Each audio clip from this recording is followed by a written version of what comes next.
Αγαπητοί φίλοι, αγαπητές και αγαπητοί συνάδελφοι, καλησπέρα σε όλους. Σας καλωσορίζω στο διαδικτυακό σεμινάριο επιμόρφωσης του Ινστιτούτου Ελληνογλωσσίας και σας ευχαριστούμε ιδιαίτερα για τη συμμετοχή σας. Είναι πραγματικά εντυπωσιακό ότι σήμερα μας παρακολουθούν συνάδελφοι και φίλοι από πολλές χώρες του κόσμου. Από την Ελλάδα, από το Ηνωμένο Βασίλειο, τη Γαλλία, την Αυστραλία, την Ουγγαρία, την Αίγυπτο, την Τσεχία, την Κύπρο, τη Σερβία, το Βέλγιο, την Τουρκία, την Πολωνία, την Ουκρανία, τη Ρουμανία, την Νότια Αφρική, τη Λαϊκή Δημοκρατία του Κονγκό, τη Βουλγαρία, την Ελβετία, τη Γερμανία, τη Ρωσία και τις Ηνωμένες Πολιτείες. Αν ξέχασα κάτι θα μου το πείτε μετά, κάποια χώρα. Η παρουσία σας από τόσο διαφορετικά μέρη δείχνει πόσο ζωντανό και διεθνές είναι το ενδιαφέρον για τη διδασκαλία της ελληνικής ως δεύτερης ξένης γλώσσας και για τις νέες προκλήσεις της εκπαίδευσης. Στη σημερινή μας συνάντηση θα παρακολουθήσουμε την εισήγηση του καθηγητή κυρίου Γιάννη Εμμύρη, η οποία παρουσιάστηκε στο Διεθνές Συνέδριο που διοργάνωσαν τον Ιούνιο του 2025 το Ινστιτούτο Ελληνογλωσσίας και το Τμήμα Νεοελληνικών Σπουδών του Πανεπιστημίου του Στρασβούργου, με θέμα διδασκαλία της ελληνικής ως δεύτερης ξένης γλώσσας και πολυγλωσσία. Ο κύριος Γιάννης Εμμύρης είναι καθηγητής στο Τμήμα Πληροφορικής και Τηλεπικοινωνιών του Εθνικού και Καποδιστριακού Πανεπιστημίου Αθηνών, με γνωστικό αντικείμενο τους γεωμετρικούς και αλγεβρικούς αλγορίθμους και πρόεδρος του Διοικητικού Συμβουλίου και Γενικός Διευθυντής του Ερευνητικού Κέντρου Αθηνά. Έχει μια σημαντική διεθνή επιστημονική πορεία στο χώρο της επιστήμης υπολογιστών και της τεχνητής νοημοσύνης. Απέκτησε το πτυχίο του στο Πρίνστον, το μεταπτυχιακό και το διδακτορικό του στο Μπέρκλεϊ και το δίπλωμα καθηγεσίας από το Πανεπιστήμιο της Νίκαιας της Γαλλίας, όλα στην επιστήμη των υπολογιστών και με σημαντική ερευνητική δραστηριότητα σε διεθνή ερευνητικά κέντρα. Και στο κέντρο Αθηνά βεβαίως. Θα ήθελα όμως να προσθέσω και μια μικρή προσωπική νότα. Πριν από αρκετά χρόνια στο κολέγιο ο Γιάννης Εμμύρης υπήρξε μαθητής μου στο μάθημα των γαλλικών. Σήμερα τα πράγματα έχουν κάπως αντιστραφεί. Εγώ αισθάνομαι ότι είμαι μαθήτριά του, καθώς τον ακούω να μας εισάγει σε ένα νέο και συναρπαστικό κόσμο, τον κόσμο της τεχνητής νοημοσύνης. Η εισήγησή του, που θα δείτε βιντεοσκοπημένη από το συνέδριο που είχαμε, είναι ο ρόλος και οι προκλήσεις της τεχνητής νοημοσύνης στην εκπαίδευση. Αγαπητέ Γιάννη, πριν παρακολουθήσουμε την εισήγησή σου, θα ήθελα, αν ήθελες, να απευθύνεις ένα χαιρετισμό σε όλους που μας παρακολουθούν. Βεβαίως. Ευχαριστώ πάρα πολύ. Η εισαγωγή ήταν συγκινητική και πλήρης. Όντως με την Ευαγγελία έχουμε μια ιστορία πολλών ετών, πολλών δεκαετιών και είναι πολύ συγκινητικό να είμαστε πάλι σε κάποια τέτοια συνάντηση εκπαιδευτική, πολύ σύγχρονη πρέπει να πούμε και ναι, για τα ελληνικά μας. Είναι πολύ συγκινητικό να βλέπω επίσης τέτοια συμμετοχή σε αυτή την εκδήλωση και τέτοια ώρα κιόλας που για μας είναι βραδινή. Να ομολογήσω ότι όταν έκανα την εισήγηση τον Ιούνιο δεν είχα σχεδιάσει την παρουσίαση για να γίνει σε αυτό το κοινό. Ελπίζω να βγει καλά. Θα είναι και περίεργο και για μένα να βλέπω τον εαυτό μου, αλλά θα χαρώ πάρα πολύ να συζητήσουμε σε όσα θέματα τεθούν ή όσα θέματα ρωτήστε. Αυτό, όπως ξέρουμε όλοι και όπως είπε και η Ευαγγελία, είναι ένα πεδίο πολύ σύγχρονο, δηλαδή η σχέση της τεχνητής νοημοσύνης με ανθρώπινες δραστηριότητες. Θα το έλεγα γενικότερα. Και ακόμα ειδικότερα με τη γλώσσα και την εκπαίδευση. Όπως ξέρετε, η πρώτη εντυπωσιακή είσοδος της τεχνητής νοημοσύνης στη ζωή μας έγινε με τη γλωσσική τεχνολογία. Και ήταν και τα πρώτα εντυπωσιακά αποτελέσματα στο ευρύ κοινό και παραμένει η μεγαλύτερη διείσδυση, η μεγαλύτερη πρακτική εφαρμογή, ας πούμε, των αλγορίθμων τεχνητής νοημοσύνης σήμερα παραμένει στην επεξεργασία κειμένου, στην παραγωγή κειμένου, στην περίληψη μεγάλων κειμένων, στην αναμόρφωση κειμένων. Γενικά, στη γλωσσική τεχνολογία παραμένει η μεγαλύτερη διείσδυση. Μπορούμε να συζητήσουμε μετά και για το αν είναι η σημαντικότερη, αν θα παραμείνει σημαντικότερη, αν έχει νόημα να σκεφτούμε την τεχνητή περιοχές που έχει εφαρμογή. Αλλά σίγουρα η γλώσσα, το κείμενο, η επεξεργασία του λόγου είναι σήμερα κεντρικός πυρήνας στη τεχνητή νοημοσύνη. Πολλοί άνθρωποι όταν λένε τεχνητή νοημοσύνη σκέφτονται αυτό, παρόλο που η τεχνητή νοημοσύνη κάνει πολλά άλλα πράγματα, αλλά είναι σημαντικό. Οπότε πιστεύω θα τα πούμε όλα αυτά μετά. Η Ευαγγελία κάλυψε επίσης και το background μου. Ήθελα να αναφερθώ εδώ τώρα. Εγώ χρησιμοποιώ το επαγγελματικό μου background, γιατί όντως είμαι πρόεδρος και διευθυντής στο Ερευνητικό Κέντρο Αθηνά. Τα ερευνητικά κέντρα έχουν αποστολή να μεταφέρουν την καθαρή έρευνα και γνώση σε εφαρμογές, στην κοινωνία, στους πολίτες και στην οικονομία. Και μια από τις βασικές μας περιοχές και η παλαιότερη στο Αθηνά τυχαίνει να είναι η επεξεργασία του λόγου. Έχουμε πολλές δράσεις γύρω από την τεχνητή νοημοσύνη, πέραν του λόγου. Έχουμε μεγάλη έμφαση στη ρομποτική τα τελευταία 1-2 χρόνια, στα μεγάλα δεδομένα κτλ. Αλλά είναι συναρπαστικό για έναν καθηγητή σαν και εμένα να βλέπει πώς η επιστήμη μπορεί να φέρει και πρακτικές εφαρμογές και σε εταιρείες και με λογισμικά που πουλούνται, χρησιμοποιούνται, μπαίνουν στην καθημερινή πράξη. Οπότε ελπίζω κάποια από αυτά τα πράγματα να έχουμε την ευκαιρία να τα συζητήσουμε και μετά. Σας ευχαριστώ, χαίρομαι που είστε εδώ και πάλι πολύ αθρώα η συμμετοχή. Βλέπω και πολλά άτομα και πολλές χώρες. Θα χαρώ να δούμε τι θα βγει από τη συζήτηση και από την ομιλία και από τις ερωτήσεις μετά. Ευχαριστώ. Πολύ όμορφη εισαγωγή που μας έκανες, μας είπες και καινούργια πράγματα. Οπότε τώρα, Σπυριδούλα, να βάλεις το σκοπημένη εισήγηση. Εντάξει. Βεβαίως. Θα κάνω τώρα κοινοποίηση της οθόνης μου. Θα ήθελα απλώς μόλις το κάνω να μου βεβαιώσετε ότι το βλέπετε και ότι το ακούτε. Και θα ήθελα απλώς να σας παρακαλέσω να κρατήσουμε όλοι κλειστά τα μικρόφωνά μας, προκειμένου να μην υπάρχει πρόβλημα κατά τη διάρκεια της ομιλίας. Τώρα το κοινοποιώ.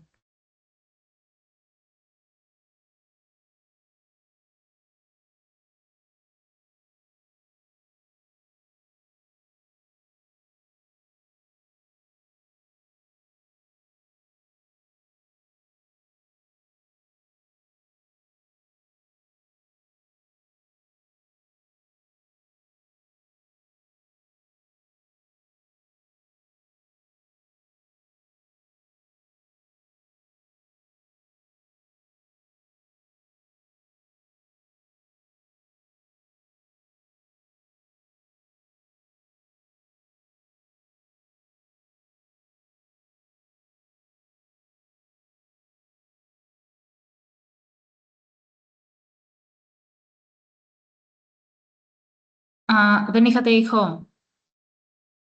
Σωστά, δεν είχαμε ήχο, Σπυριδούλα. Ναι. Ωραία, δώστε μου μισό λεπτό να το ξανακάνω. Ναι.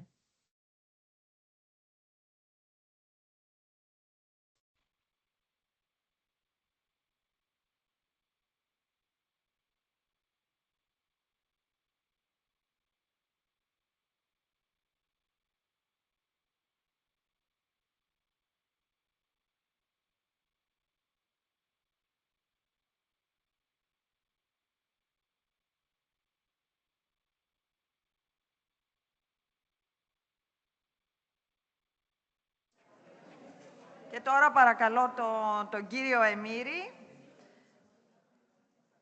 να πάρει το λόγο. Αρχίζουμε την πρώτη θεματική ενότητα που θα εστιάσει στην πολυγλωσσία, διαγλωσσικότητα, διαπολιτισμικότητα, μετάφραση και τεχνητή νοημοσύνη. Θα ξεκινήσουμε από το τέλος και θα συνεχίσουμε με τις άλλες έννοιες. Ευχαριστώ πάρα πολύ τον κύριο Εμμύρη που δέχτηκε την πρόσκλησή μας και συμμετέχει στο συνέδριό μας. Καθηγητής γεωμετρικών και αλγεβρικών αλγορίθμων στο Τμήμα Πληροφορικής και Τηλεπικοινωνιών στο ΕΚΠΑ και επίσης πρόεδρος του Διοικητικού Συμβουλίου και Γενικός Διευθυντής του Ερευνητικού Κέντρου Αθηνά. Σας ευχαριστούμε πάρα πολύ. Ο τίτλος είναι «Ο ρόλος και οι προκλήσεις της τεχνητής νοημοσύνης στην εκπαίδευση».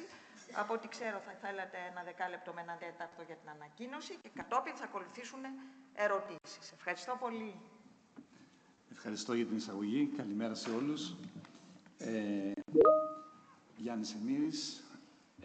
Θα μιλήσω κυρίως για τη δουλειά που κάνουμε στο Ερευνητικό Κέντρο Αθηνά. Είναι πολύ τιμητική η πρόσκληση και είναι και πολύ ενδιαφέρον το περιβάλλον.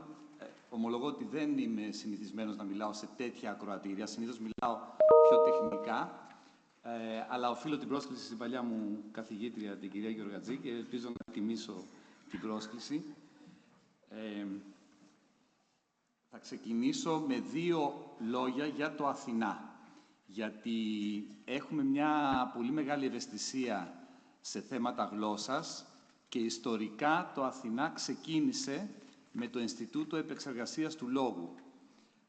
Σήμερα είναι το μοναδικό ερευνητικό κέντρο στην Ελλάδα που εστιάζει στις ψηφιακές επιστήμες, ξεκινώντας από την τεχνητή νοημοσύνη, την επεξεργασία δεδομένων, τη ρομποτική και πολλές εφαρμογές. Μας ενδιαφέρει πάρα πολύ, λοιπόν, οι εφαρμογές που ξεκινάνε από την εκπαίδευση, την υγεία, το περιβάλλον κτλ. Σήμερα θα εστιάσουμε προφανώς σε γλωσσικές και εκπαιδευτικές εφαρμογές. Έχουμε 35 χρόνια ιστορίας και σήμερα πλησιάζουμε τα 800, ίσως τα 1000 άτομα για την ακρίβεια, με μια έμφαση στην εφαρμοσμένη, τη βασική έρευνα κυρίως. Όλα τα ερευνητικά κέντρα έχουν αυτό το ρόλο, να μεταφέρουν την έρευνα σε αποτελέσματα χρήσιμα στην κοινωνία. Και την καινοτομία μας ενδιαφέρει αυτό να γίνεται πράξη μέσα από εταιρείες ή σε συνεργασία με μεγάλες βιομηχανίες. Αυτοί είμαστε σε όλη την Ελλάδα. Η έδρα μας είναι στην Αθήνα και τα περισσότερα Ινστιτούτα, αλλά έχουμε το Ινστιτούτο Βιομηχανικών Συστημάτων στην Πάτρα και το Ινστιτούτο Επεξεργασίας του Λόγου έχει παράρτημα στην Ξάνθη. Ιστορικά η Ξάνθη μας ενδιέφερε για εφαρμογές εκπαιδευτικές σε μη ελληνόφωνες. Είναι ακριβώς το αντικείμενο που άκουσα και στο συνέδριο εδώ. Και ακόμα εργαζόμαστε με πληθυσμιακές ομάδες που δεν έχουν τα ελληνικά σαν πρώτη γλώσσα. Έχουμε κάνει και ένα έργο για την καταγραφή της πομακικής. Έχουμε προσωπικό, έχουμε ανθρώπους που δουλεύουν σε διάφορες βαθμίδες, είτε ερευνητές, είτε διοικητικοί, που δεν έχουν τα ελληνικά σαν πρώτη γλώσσα. Και είναι πολύ χρήσιμη, θα έλεγα, πολιτισμικά η παρουσία ενός ερευνητικού κέντρου σε μια περιοχή τόσο απομακρυσμένη. Είμαστε το πιο απομακρυσμένο, αν δούμε και το χάρτη όλων των ερευνητικών κέντρων στην Ελλάδα, είναι το πιο απομακρυσμένο Ινστιτούτο και έχουμε επίσης και κάποιες μονάδες που τις αναφέρω εδώ. Οι μονάδες είναι μικρότερες δομές μέσα στο κέντρο. Θα μιλήσω για 1-2 από αυτές που ενδιαφέρουν σήμερα. Ο χάρτης περιλαμβάνει επίσης και την παρουσία μας σε πόλεις που έχουν πανεπιστημιακές ομάδες που θέλουν να συνεργαστούν με ένα ερευνητικό κέντρο, κυρίως για την καινοτομία και την εφαρμοσμένη έρευνα. Μυτιλήνη, Τρίπολη και Χανιά. Στην εκπαίδευση, λοιπόν, συνεργαζόμαστε, όπως ανέφερα, και τα πανεπιστήμια, είτε ερευνητικά αλλά και εκπαιδευτικά.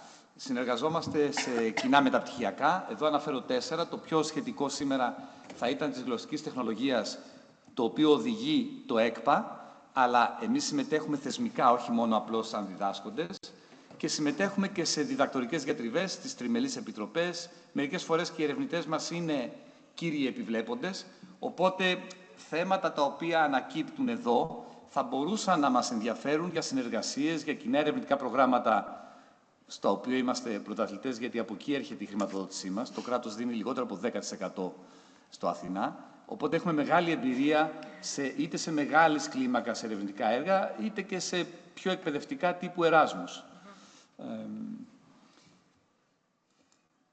Λοιπόν, θέλω να σταθώ σε μία μονάδα. Η μονάδα Αρχιμίδης ιδρύθηκε στα πλαίσια του Ταμείου Ανάκαμψης με μια πολύ μεγάλη χρηματοδότηση για να δώσει έμφαση στην τεχνητή νοημοσύνη, ξεκινώντας από τους αλγόριθμους τεχνητής νοημοσύνης δεδομένων και τις εφαρμογές τους. Εμπνευστής ήταν ο Κωστής ο Δασκαλάκης, ο Χρήστος Παπαδημητρίου και ο Τίμος ο Σελής, που τρέχει τη μονάδα σήμερα στο Αθηνά. Και το αναφέρω γιατί είναι μια μονάδα που έχει πολύ καλή χρηματοδότηση. Έχει 20 εκατομμύρια στα πλαίσια του Ταμείου Ανάκαμψης και θα μπορούσε να στηρίξει δράσεις χωρίς να σκέφτεται με το καλημέρα που θα βρούμε τα λεφτά. Γιατί το υπόλοιπο Αθηνά, σαν ιδιωτικού δικαίου, πρέπει να φροντίζει τη χρηματοδότηση των δράσεών του. Εδώ θα είχαμε τη δυνατότητα να δούμε δράσεις εμβληματικές, κοινωνικές, με αντίκτυπο. Λοιπόν, να πάω τώρα και στο κυρίως μέρος της ομιλίας μας. Να ξεκινήσω από... Αυτή είναι μια πολύ γενική διαφάνεια και θα εξειδικεύσω μετά. Γλωσσικές εφαρμογές και εφαρμογές στην εκπαίδευση. Θα έχετε ακούσει για τα σύγχρονα εργαλεία τεχνητής νοημοσύνης, τα νευρονικά δίκτυα. Αναφέρομαι κυρίως σε αυτά. Τα νευρονικά δίκτυα, όπως πλέον έχουμε όλοι καταλάβει, είναι μια νέα μορφή λειτουργίας της μηχανής. Η μηχανή μέχρι τώρα δούλευε με κανόνες. Η αλήθεια είναι ότι η τεχνητή νοημοσύνη ξεκίνησε πριν από 20 χρόνια, αλλά ήταν στα σπάργανα και δεν της δίναμε σημασία. Τι έγινε και ήρθε η Επανάσταση πριν από 5 χρόνια, πριν από 7 χρόνια ίσως? Το πρώτο πράγμα που έγινε είναι ότι αποκτήσαμε πιο δυνατές μηχανές. Η υπολογιστική ισχύς είναι πολύ μεγάλο ζητούμενο και είναι και πολύ μεγάλο ζήτημα για την τεχνητή νοημοσύνη. Και είναι τρομερή ενέργεια οι μηχανές αυτές και έχουν ένα πρόβλημα στην ενέργεια που καταναλώνουν σαν κόστος και σαν περιβαλλοντολογικό αποτύπωμα. Οπότε αυτό ήταν ένα ζήτημα που ήταν εμπόδιο στο παρελθόν και λύθηκε με τα κόστη που σας λέω. Το δεύτερο ήταν η διαθεσιμότητα δεδομένων.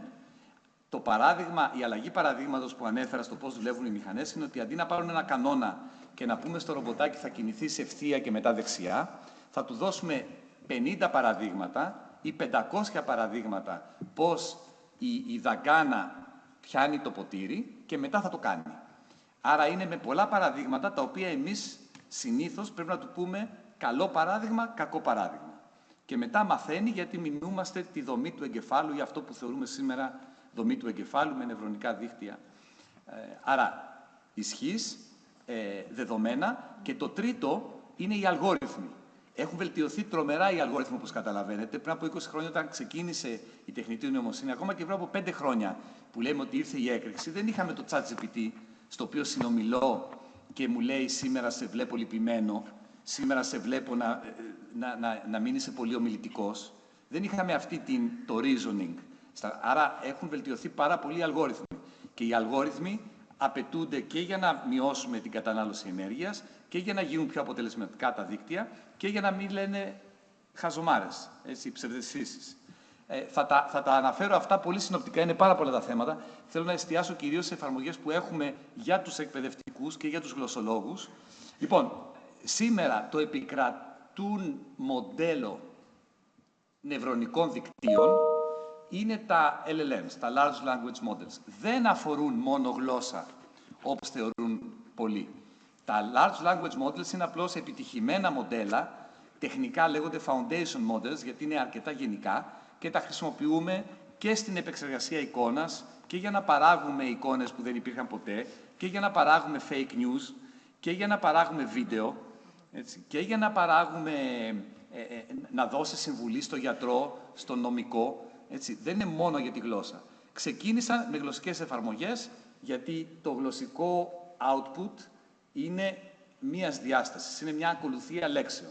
Και όπως ίσως ξέρετε, τα γλωσσικά μοντέλα ουσιαστικά προβλέπουν την επόμενη λέξη σε ένα δεδομένο context. Και εδώ τίθεται και ένα φιλοσοφικό ερώτημα. Είναι η ευφυΐα λόγος? Είναι η ευφυΐα να προβλέψω το επόμενο λεκτικό αντικείμενο, είτε είναι λέξη είτε είναι πρόταση?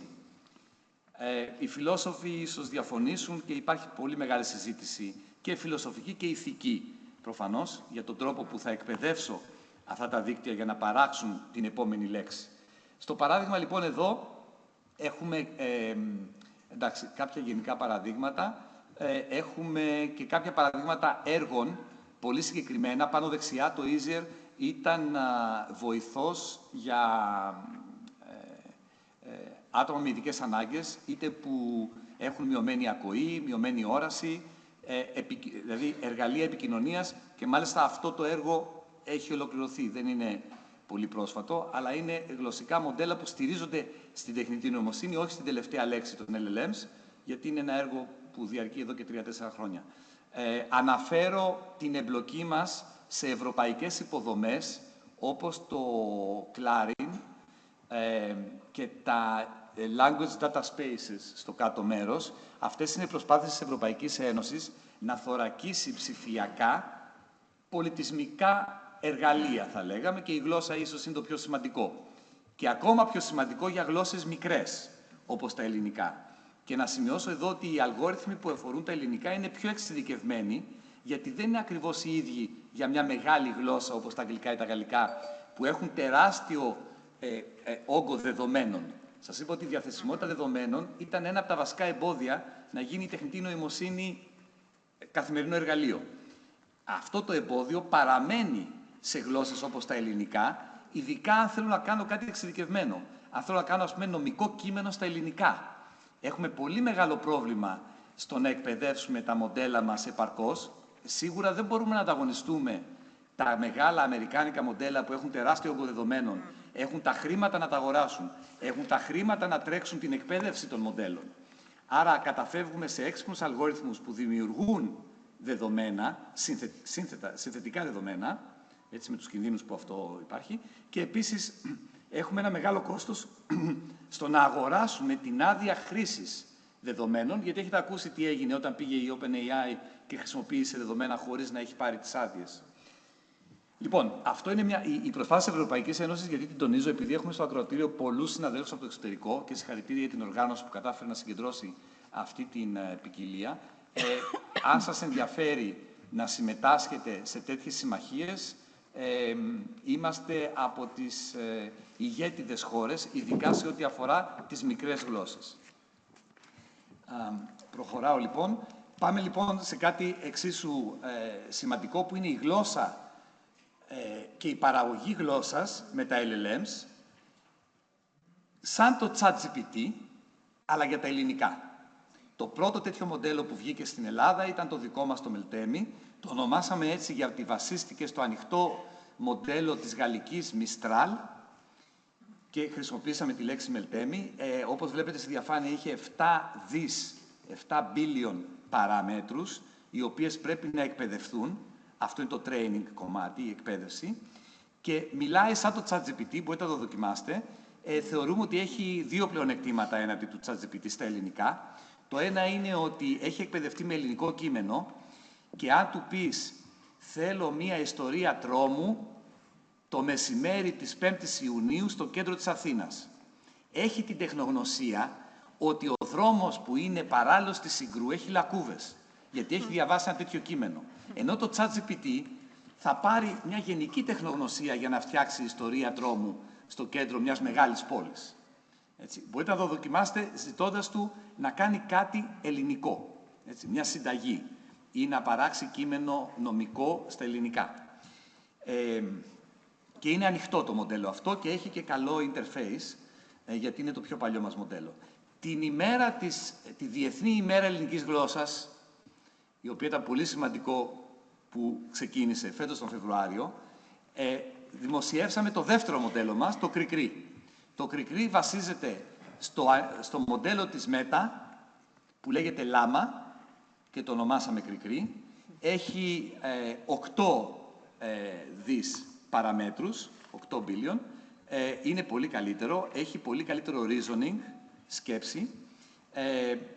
Ίσως δεν έχει τόσο καλό interface, αλλά θα το βρείτε είτε στο Hugging Face για τον κώδικα, είναι ανοιχτά τα μοντέλα αυτά, είτε στο chat ILSP, Institute for Language and Speech Processing. Οπότε αυτή είναι η ναυαρχίδα μας και το καμάρι μας που θέλουμε να δούμε πώς θα προχωρήσουν. Πρέπει να ομολογήσω ότι είναι πολύ σύνθετη αυτή η διαδικασία. Δεν μπορεί να προχωρήσει ούτε εμπορικά, ούτε στην εφαρμογή του ένα πολύ γενικό μοντέλο. Είτε θα εξειδικευθεί στα νομικά, στα ιατρικά, σε κάποια εφαρμογή, στην εκπαίδευση, είτε θα παραμείνει γενικό, αλλά εκεί θα πρέπει να ανταγωνιστεί τους γίγαντες που έρχονται, το DeepSeek, το ChatGPT κτλ. Εμείς μπαίνουμε σε διαγωνισμούς και βλέπουμε πώς πάμε. Νομίζω αυτές τις μέρες λύνουμε τα θέματα των Πανελληνίων. Έχω ακούσει ότι περνάμε τη βάση στις εξετάσεις για το Σύλλογο Νομικών. Περνάμε τη βάση περνάμε. Άμα πάμε σε αγγλικές εξετάσεις, χάνουμε από το ChatGPT, αλλά είμαστε σχετικά καλοί γιατί έχουμε το υπόβαθρο του αγγλικού μοντέλου. Έχει λοιπόν όλες αυτές τις παραμέτρους και τα στρατηγικά ερωτήματα που θα ρίξουμε βάρος. Λοιπόν, μια εφαρμογή που έχουμε επιλέξει στρατηγικά από καιρό ήταν η εκπαίδευση. Αυτό που σας δείχνω εδώ ήταν στα πλαίσια ενός Εράσμους, στο οποίο ήμασταν συντονιστές με πανεπιστήμια από την Ευρώπη και στα πλαίσια αυτού του έργου, το οποίο τελειώνει το Δεκέμβριο, παράξαμε 2 βοηθούς βασισμένους στη τεχνητή νοημοσύνη. Ένα για τους εκπαιδευτικούς, που λέγεται Teacher Mate και μπορεί να κάνει περίληψη, να βγάλει θέματα, να βγάλει ερωτήσεις, να του πεις θέλω ερωτήσεις για το μάθημα ιστορίας της Δευτέρας Γυμνασίου. Μετά να απαντήσεις, οι ερωτήσεις αυτές είναι δύσκολες. Μπορεί να μου κάνεις κάτι πιο εύκολο ή κάτι που εξειδικεύεται, δεν ξέρω, στη πτώση της Κωνσταντινούπολης. Ναι. Εντάξει, έχω εδώ μια ακολουθία εργαλείων και αντίστοιχα έχουμε ένα εργαλείο που λέγεται Study Buddy που αφορά τους μαθητές. Εντάξει, προσαρμογή κειμένου, βοήθεια στις εργασίες, αυτόματη αξιολόγηση εργασιών κτλ. Λοιπόν, θέλω να πάω προς το κλείσιμο της ομιλίας, να πω ότι αυτά τα εργαλεία τα χρησιμοποιούμε και γενικότερα στον πολιτισμό. Θυμίζω ότι η ομάδα της Ξάνθης ξεκίνησε με πολιτισμικές εφαρμογές και γλωσσικές εφαρμογές, τρισδιάστατη απεικόνηση αρχαιολογικών χώρων. Δεξιά αναφέρω τις ευρωπαϊκές υποδομές για τον πολιτισμό. Το Αριάδνη έχει να κάνει με αρχαιολογία και είμαστε συντονιστές μαζί με την Ακαδημία Αθηνών. Και θεωρούμε ότι αυτά τα έργα είναι, από μόνα τους έχουν αξία, πέραν από την εκπαίδευση συναδέλφων και το ότι απασχολούν νέους επιστήμονες και βοηθούν και στο brain gain, γιατί πολλά παιδιά μπορούν να επιστρέψουν στην Ελλάδα σε θέματα εχμής. Και θα κλείσω με μια πρόσφατη επιτυχία που είχε η χώρα μας στα εργοστάσια τεχνητής νοημοσύνης. Η Ελλάδα είναι μία από τις 6 χώρες που πήρε έγκριση, από τις 6 πρώτες. Νομίζω στο δεύτερο γύρο είναι και η Γαλλία. Έχουμε πολύ μεγάλη συνεργασία με τη Γαλλία σε αυτά τα θέματα. Σκοπός είναι αυτά τα μεγάλα εργαλεία τεχνητής νοημοσύνης να βοηθήσουν τις επιχειρήσεις, κυρίως τις μικρομεσαίες. Το Αθηνά έχει στην ευθύνη του το κομμάτι της γλώσσας, του πολιτισμού και κατά δεύτερο λόγο της υγείας. Να σας δώσω ένα συγκεκριμένο παράδειγμα. Στα 30 εκατομμύρια έχουμε 2,5 μόνο για γλώσσα. Τα 2 αφορούν την αγορά δικαιωμάτων κειμένου για να εκπαιδεύσουμε τα καινούργια μοντέλα. Για να καταλάβετε μια τάξη μεγέθους και τι σημαίνει για τον ανταγωνισμό που έχουμε με μια ξένη εταιρεία εκτός Ευρώπης. Εγώ θέλω να τα βλέπω αυτά και γεωστρατηγικά, πρέπει να τα δούμε σαν Ευρώπη πλέον. Να θωρακίσουμε τη χώρα και την Ήπειρο. Οπότε αυτά είναι τα μεγέθη. Κλείνω με κάποιους κινδύνους που είχα βάλει και στην περίληψή μου. Σας είπα για την κατανάλωση ενέργειας, σας είπα για τη δικαιοσύνη. Η διαφάνεια είναι σημαντικό και αναπτύσσουμε αλγορίθμους σε ένα ευρωπαϊκό έργο για το fairness, τη δικαιοσύνη των μοντέλων αυτών. Οι παραισθήσεις είναι το βασικότερο πρόβλημα και γι' αυτό πρέπει να υπάρχει πάντα ανθρώπινος έλεγχος. Ναι, ακριβώς, σε σχέση με την ηθική. Ευχαριστώ πάρα πολύ.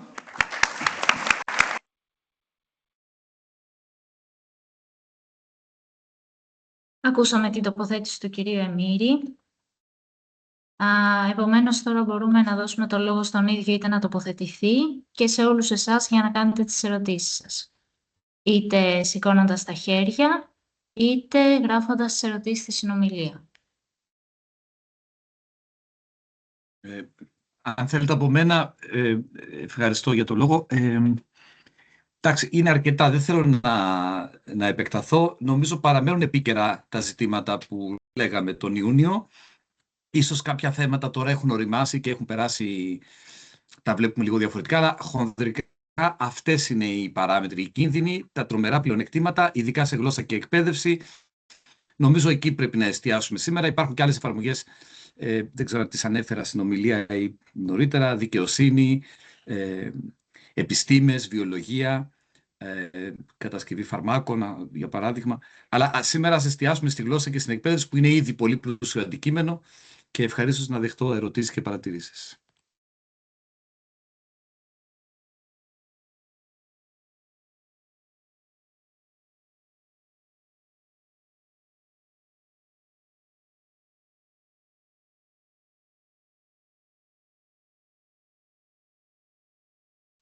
Υπάρχει μια ερώτηση στο chat, Ναι, ίσως να ξεκινήσω ναι. από αυτήν. Ναι. Η ερώτηση λέει αν μπορείτε να μας πείτε λίγα λόγια σχετικά με την αναφορά σας ότι οι αλγόριθμοι στα ελληνικά είναι πιο εξελιγμένοι. Ωραία. Εντάξει, δεν θυμάμαι την ακρίβεια αναφορά. Αλλά αυτό που είναι σημαντικό να πούμε είναι ότι όταν θέλουμε να κάνουμε ένα μοντέλο τεχνητής νοημοσύνης να γράφει, να παράγει λόγο στα ελληνικά, είναι σημαντικό να προσαρμόσουμε τους αλγόριθμους κατάλληλα. Αυτό που προσπαθήσαμε να κάνουμε εμείς και στο οποίο έχουμε ένα συγκριτικό πλεονέκτημα είναι ότι αυτά τα δεκάδες χιλιάδες και εκατοντάδες χιλιάδες παραδείγματα γλωσσικά που τροφοδοτούμε το μοντέλο τεχνητής νοημοσύνης ώστε να εκπαιδευτεί και να μάθει ελληνικά και να μάθει να συντάσει κείμενο, τα παραδείγματα λοιπόν αυτά είναι σε ελληνική γλώσσα. Άρα γλιτώνουμε το στάδιο που έχει ένα διεθνές μοντέλο, αν θέλει να μιλήσει στα ελληνικά, που τι θα έκανε ένα διεθνές μοντέλο? Θα έπαιρνε ελληνικό κείμενο, θα το μετέφραζε στα αγγλικά, στα γαλλικά, σε μια άλλη γλώσσα, θα λειτουργούσε, γιατί το μοντέλο αυτό έχει εκπαιδευτεί στη γλώσσα εκείνη, θα είχε παραγωγή κειμένου και το τελικό κείμενο θα το ξαναμετέφραζε στα ελληνικά. Εμείς γλιτώνουμε τις δύο μεταφράσεις γιατί του δίνουμε ελληνικά παραδείγματα, το εκπαιδεύουμε με ελληνικό κείμενο και παράγει ελληνικό κείμενο. Άρα δεν λέω απαραίτητο ότι οι αλγόριθμοι είναι πιο εξελιγμένοι, αλλά είναι προσαρμοσμένοι στα ελληνικά. Και αν θέλετε να σας δώσω ένα πιο τεχνικό παράδειγμα, οι αλγόριθμοι που αναπτύσσουμε εμείς αναγνωρίζουν την ελληνική λέξη. Οι αλγόριθμοι που αναπτύσσουν τα ξένα γλωσσικά μοντέλα όταν θέλουν να λειτουργήσουν στα ελληνικά δεν γνωρίζουν την ελληνική λέξη, οπότε πρέπει να την αντιμετωπίσουν σαν μια ακολουθία από συλλαβές, την οποία μετά θα μεταφράσουν και θα παράγουν λόγο και θα τον ξαναμεταφράσουν.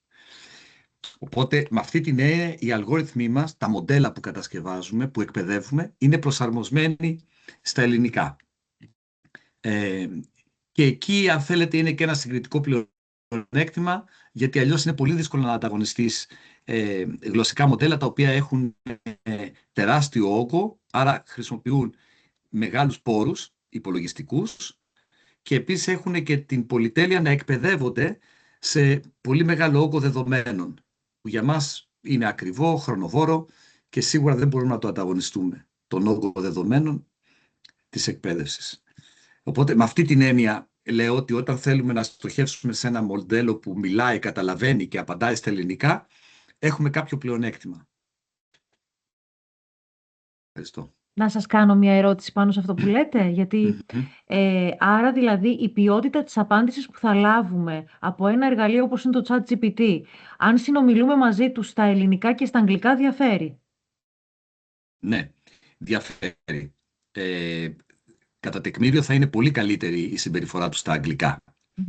Τώρα, εγώ νόμιζα ότι θα μου ζητούσατε να συγκρίνω το ChatGPT στα ελληνικά με το Meltemi ή το Κρικρί. Θα σας το ζητούσα αμέσως τώρα. Λοιπόν, εμείς έχουμε το πλεονέκτημα που περιέγραψα πριν, ότι έχουμε χρησιμοποιήσει κείμενο και έχουμε προσαρμόσει τους αλγόριθμους στην ελληνική γλώσσα, αναγνωρίζουμε τις λέξεις κτλ. Απ' την άλλη όμως έχουμε ένα μειονέκτημα στον όγκο των δεδομένων που χρησιμοποιήθηκαν στην εκπαίδευση και στον όγκο των παραμέτρων που είναι μέσα στο μοντέλο. Αυτά τα μοντέλα έχουν πολύ απλές πράξεις εσωτερικά που μιμούνται τους νευρώνες ή τέλος πάντων αυτό που ξέρει σήμερα η νευροεπιστήμη και εκτιμά ότι είναι οι νευρώνες. Είναι πολύ απλές πράξεις. Είναι πρόσθεση, αφαίρεση, πολλαπλασιασμός χοντρικά και ίσως και η πράξη μικρότερο ή μεγαλύτερο. Αλλά είναι εκατομμύρια τέτοιες μικρές πράξεις. Το δικό μας μοντέλο, αν είδατε από το Κρικρί στο Meltemi, από το Meltemi στο Κρικρί πηγαίνοντας από τις 7 δισεκατομμύριο παραμέτρους στα 8 δισεκατομμύρια παραμέτρους. Αυτή τη στιγμή τα μεγάλα γλωσσικά μοντέλα που επικρατούν διεθνώς έχουν πάνω από 10 δισεκατομμύρια παραμέτρους. Δηλαδή, οπότε εκεί έχουμε έναν ανταγωνισμό άνισο. Άρα έχουμε σαφώς αλγορίθμους προσαρμοσμένους στα ελληνικά, αλλά έχουμε να ανταγωνιστούμε με κολοσσούς ως προς τους πόρους και το μέγεθος αυτών των παραμετροποιημένων μοντέλων. Αυτό όμως ισχύει ούτως ή άλλως για τη γλώσσα, οπότε είναι πολύ αξιόλογη αυτή η προσπάθεια που κάνετε για τη γλώσσα. Γιατί Ναι. εγώ παρατηρώ, ας πούμε, με τη χρήση του ChatGPT πόσες φορές η γλώσσα αλλοιώνεται με έναν τρόπο που, δηλαδή, πολλές φορές βλέπεις μια κακή αγγλική μετάφραση. Και γι' αυτό και είναι πολύ εύκολο, ακόμα τουλάχιστον, να ανιχνεύσεις και να αντιληφθείς αν τα παιδιά ή πολλές φορές και οι ενήλικες μαθητές έχουν κάνει την εργασία εξ ολοκλήρου στο ChatGPT ή σε κάποιο άλλο παρόμοιο, γιατί δεν είναι μόνο το chat, απλώς είναι το πιο γνωστό και διαδεδομένο. Οπότε είναι πολύ σημαντική η συμβολή σας ως προς αυτό το κομμάτι. Και νομίζω ότι το αναφέρατε και στην ομιλία σας, πόσο σας ενδιαφέρει το να διατηρηθεί η γλώσσα με τον τρόπο που πρέπει να διαφυλαχτεί και να διατηρηθεί. Ναι, έχετε δίκιο. Και το Αθηνά γενικότερα και το Ινστιτούτο Επεξεργασίας του Λόγου έχει αυτό σαν αποστολή. Δηλαδή το λέμε την τεχνολογική ετοιμότητα της ελληνικής. Και συμμετέχουμε πολύ συχνά σε έργα που αφορούν μικρές γλώσσες, οι λεγόμενες. Δηλαδή γλώσσες που μιλούνται από μικρό πληθυσμό. Η ελληνική είναι κατεξοχήν, δεν είναι η μοναδική, αλλά μας ενδιαφέρει να συνεργαζόμαστε λοιπόν με ομάδες που έχουν αντίστοιχες επιδιώξεις. Τώρα, στο τέλος της μέρας, το ChatGPT, ναι, και εγώ το καταλαβαίνω, ή το Claude, ή οποιοδήποτε, ή το Gemini που έχει βελτιωθεί, ότι παράγει μια κακή μετάφραση. Η αλήθεια είναι όμως ότι όταν ανταγωνιστούν στις Πανελλήνιες ή στις εξετάσεις του Δικηγορικού Συλλόγου, είναι πολύ δύσκολο για μας να είμαστε πρώτοι. Έτσι, δηλαδή, αυτή τη στιγμή δεν είμαστε πρώτοι σε όλα αυτά. Γιατί σας είπα, είναι ο όγκος των δεδομένων, είναι ο όγκος της εκπαίδευσης, είναι ο όγκος των παραμέτρων. Αλλά είναι ένα ενδιαφέρον αντικείμενο στο οποίο θα συνεχίζουμε και μας βοηθάει και αυτό το εργοστάσιο τεχνητής νοημοσύνης. Ναι, okay. Εγώ θα ήθελα να σας πω, για να δώσω το λόγο στους υπόλοιπους εδώ, συγχαρητήρια για το έργο σας και ότι είστε ένας εξαιρετικός ομιλητής. Δηλαδή καταφέρνετε όλη αυτή τη γνώση που έχετε να μας τη δίνετε με έναν τρόπο πολύ κατανοητό για μας. Σας ευχαριστούμε. Αυτό είναι το βασικό μου επάγγελμα. Τώρα στο Αθηνά είμαι επιθυμητία και μεταφέρω και δουλειές συναδέλφων. Έτσι. Ασχολούμαι με τεχνητή νοημοσύνη, αλλά όχι τόσο πολύ με τη γλώσσα όσο με άλλες εφαρμογές των νευρονικών δικτύων. Ευχαριστώ για το καλό σχόλιο. Ευχαριστώ. Γιάννη, κάτι που πάει είναι σαν να συνεχίζω τα ερωτήματα της Μαρίας. Μάλιστα, έχω αυτή την απορία εδώ και καιρό και την έγραψα για να μην την ξεχάσω. Αυτό που με απασχολεί πάρα πολύ είναι ότι στη συζήτηση για την τεχνητή νοημοσύνη, στη μετάφραση, δίνεται συχνά μεγάλη έμφαση όσον αφορά τη μετάφραση. Όλοι τρελαίνονται με τη μετάφραση. Στην ταχύτητα και στην αποδοτικότητα, ενώ φαίνεται να συζητείται λιγότερο παντού, δεν ακούω να συζητείται η λεπτή ακρίβεια της έκφρασης και η αισθητική του λόγου. Παράλληλα, βλέπω το Companion Volume, που είναι το συμπληρωματικό βιβλίο για το κοινό ευρωπαϊκό πλαίσιο αναφοράς για τις γλώσσες, όπου μπαίνει σιγά σιγά διαμεσολάβηση και θα μπει, αυτή η διαμεσολάβηση θα μπει και στην ελληνομάθεια αυτή τη στιγμή, σιγά, νομίζω από του χρόνου. Εκεί βλέπεις ότι ενδιαφέρει περισσότερο μια διαδικασία γρήγορης μεταφοράς νοήματος, άμεσης επικοινωνίας και σε πολυγλωσσικά περιβάλλοντα. Είναι η πολυγλωσσία και η διαμεσολάβηση, δηλαδή δένουν και άμεσης επικοινωνίας και περισσότερο χρησιμοποιείται και η τεχνητή νοημοσύνη σε αυτά. Πιστεύεις ότι μέσα σε αυτό το πλαίσιο υπάρχει ο κίνδυνος να υποβαθμιστεί η σημασία της γλωσσικής ακρίβειας, της καλλιέργειας του λόγου και της αισθητικής της έκφρασης? Θεωρείς ότι η τεχνητή νοημοσύνη μπορεί να προσεγγίσει την ποιότητα της μετάφρασης ενός έμπειρου και καλλιεργημένου μεταφραστή, ιδιαίτερα στην περίπτωση της λογοτεχνίας? Εγώ, χωρίς να είμαι τεχνική, νομίζω ότι αποκλείεται να μπορέσει να αποδοθεί και να αντικαταστήσει μία καλή μετάφραση, πιάνοντας λεπτές έννοιες της αισθητικής του λόγου. Αυτό με απασχολεί πολύ. Αυτά τα γρήγορα. Μόνο επικοινωνία. Μπορούμε να καταλάβουμε. Δεν είναι μόνο να καταλάβουμε γλώσσα. Η γλώσσα είναι και αισθητική. Έχει μια ομορφιά. Αν την παρακάμψουμε, θα έχουμε μόνο μας νοιάζει να επικοινωνήσουμε. Αυτό είναι που με απασχολεί και το θέτω. Αυτό το θέμα. Ναι, είναι πολύ ενδιαφέρον θέμα, Ευαγγελία, και είναι και γενικότερο. Εγώ συμφωνώ απολύτως. Και θα πω και το εξής, ότι αυτοί οι αλγόριθμοι είναι από την κατασκευή τους προσεγγιστικοί. Δηλαδή, από την κατασκευή τους έχουν το χαρακτηριστικό που αναφέρεις, ότι είναι πρώτο μέλημα η ταχύτητα, δεύτερο μέλημα η ακρίβεια και η ποιότητα. Από την κατασκευή τους, γιατί αυτό που είπα, δηλαδή είναι και οι πράξεις και η διαδικασία γίνεται με προσεγγιστικό τρόπο και όλο το μέλημά μας είναι προς τα εκεί και τελικά είναι και αυτό που μπορούμε να βελτιώσουμε. Είναι πολύ πιο δύσκολο για έναν ερευνητή στην τεχνητή νοημοσύνη να βελτιώσει ή να εισάγει την αισθητική του λόγου από το να βελτιώσει την ταχύτητα. Η ταχύτητα θα βελτιωθεί με ένα καλύτερο υπολογιστή, με μια παραμετροποίηση διαφορετική. Έχουμε πάρα πολλές εργασίες και βλέπουμε συνέχεια ιδέες που θα ενδιέφεραν ίσως και τους νευροεπιστήμονες αντίστροφα. Δηλαδή, πώς βγάζεις, ας πούμε, σχεδόν εξίσου καλό output με λιγότερους νευρώνες. Αλλά συμφωνώ ότι η έμφαση είναι στην οικονομία ενέργειας, πόρων, χρόνου και σαφώς λιγότερο στην ποιότητα. Αυτό, ξαναλέω, είναι, αν θέλετε, και λίγο και ο ορισμός της πληροφορικής. Αν έχετε ακούσει πληροφορική, ας πούμε, η μεγάλη μας έννοια είναι η πολυπλοκότητα. Πόσο χρόνο κάνει ένας αλγόριθμος. Εντάξει. Στους κλασικούς αλγόριθμους θεωρούσαμε την ακρίβεια δεδομένη. Σε αυτούς τους αλγόριθμους τεχνητής νοημοσύνης η ακρίβεια δεν είναι δεδομένη και είναι και σχεδόν αδύνατο να πετύχουμε το 100%. Τι θα γίνει στο μέλλον? Στο μέλλον θα συνεχίσει να συγκλίνει, να προσεγγίσει το 100%. Δεν ξέρω αν θα το φτάσει ποτέ, αλλά είναι ένα ενδιαφέρον ερώτημα να αναρωτηθούμε. Μας ενοχλεί? Μας ενοχλεί αν το νομικό κείμενο που παράγεται από ένα εργαλείο δεν είναι εξίσου καλό με αυτό που παράγει ο άνθρωπος νομικός, αλλά κάνει τη δουλειά του? Εγώ πιστεύω ότι πολλές επιχειρήσεις θα αρκεστούν σε ένα κείμενο που παράγεται σχεδόν δωρεάν από ένα μοντέλο τεχνητής νοημοσύνης και δεν είναι εξίσου καλό από το ακριβέστατο μοντέλο που παράγει ο νομικός μετά από αρκετό χρόνο, μελέτη και κάποιο κόστος.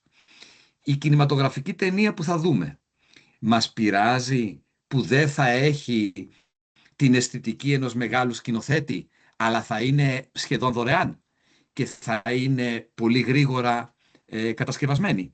Φοβάμαι ότι η κοινωνία μας οδεύει στο γρήγορο και φτηνό και όχι τόσο ακριβώς στην ταχύτητα. Ναι.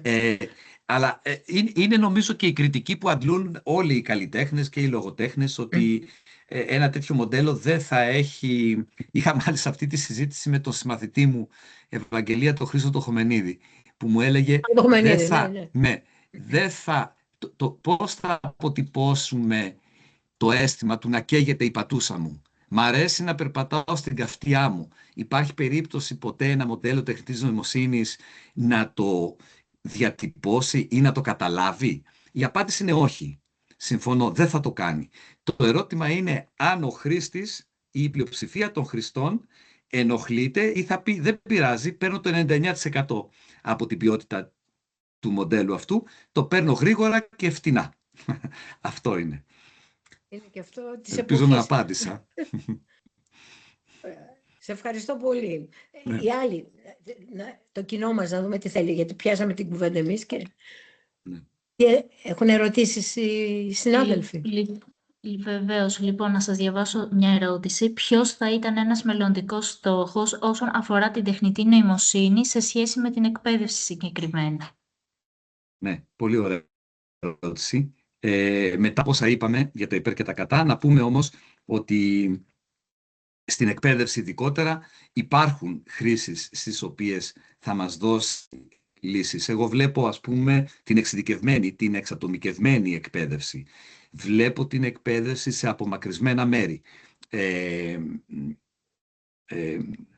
Σε ένα δυσπρόσιτο νησί της ελληνικής επικράτειας, που αυτή τη στιγμή υπάρχει ένας δάσκαλος για 3 τάξεις του δημοτικού. Δεν θα ήταν ευνοϊκό να έχουμε ένα εργαλείο τεχνητής νοημοσύνης που θα μπορέσει να εξειδικεύσει και να δώσει διαφορετικά ερωτήματα στην 4η, στην 5η και στην 6η δημοτικού? Οπότε και αντίστοιχα ο εκπαιδευτικός σε μια τάξη που καλείται να αντιμετωπίσει διαφορετικά παιδιά, διαφορετικά backgrounds, διαφορετικές δεξιότητες, θα του έδινε μια υποστήριξη, ένα εργαλείο. Οπότε υπάρχουν, για μένα αυτό, η εξατομίκευση, εξειδίκευση είναι σίγουρα ένα σημαντικό στην εκπαίδευση. Επίσης, η αποθήκευση, να το πούμε, η καταγραφή της γνώσης. Όπως βλέπετε, το έχουμε δει όλοι μας. Ακόμα και η αναζήτηση που κάνουμε στο διαδίκτυο έχει βελτιωθεί σημαντικά με τα εργαλεία τεχνητής νοημοσύνης, γιατί δεν φέρνουν απλώς τις πηγές, κάνουν και ένα συνδυασμό, μια σύγκριση, μια συγχώνευση. Αυτό είναι επικίνδυνο βέβαια, γιατί μπαίνουν σε ψευδαισθήσεις και μπορεί να πάρουμε πολύ κακά αποτελέσματα, και γι' αυτό είναι σημαντικό να μας παραθέτουν τις πηγές, τα μοντέλα αυτά, και επίσης να αναπτύξουμε εμείς οι πληροφορικάροι σωστούς αλγορίθμους που αποφεύγουν την προκατάληψη. Προσπαθούν να τονίσουν τη δικαιοσύνη στα μοντέλα αυτά. Οπότε πιστεύω υπάρχουν, και νομίζω εσείς και εσείς είστε πιο κατάλληλοι και κατάλληλες να δώσετε ιδέες για τη χρήση στην εκπαίδευση. Εμείς τώρα τα παραδείγματα που σας έδωσα είναι σε αυτή την κατεύθυνση. Να μπορεί να διαβάσει μόνος του ο μαθητής, να μειώσει την εξάρτηση από το φροντιστήριο. Ξαναλέω, ειδικά σε δυσπρόσιτες περιοχές ή σε κοινωνικές ομάδες που το έχουν περισσότερο ανάγκη, να μειώσει την εξάρτηση από βοηθήματα, ίσως είναι, να αντικαταστήσει, ας πούμε, τα βοηθήματα με κάτι πιο σύγχρονο, που μπορεί να αντλήσει πληροφορία. Το διαδίκτυο σήμερα είναι η βιβλιοθήκη των παιδιών και των ενηλίκων. Η τεχνητή νοημοσύνη μπορεί να συνθέσει και να μας φέρει αυτή την πληροφορία. Οπότε έχει καλές χρήσεις. Θα πρέπει ο άνθρωπος, η ευθύνη πάλι είναι σε εμάς, πώς θα χρησιμοποιήσουμε αυτό το δίκοπο μαχαίρι, να το χρησιμοποιήσουμε υπέρ και όχι στα κατά.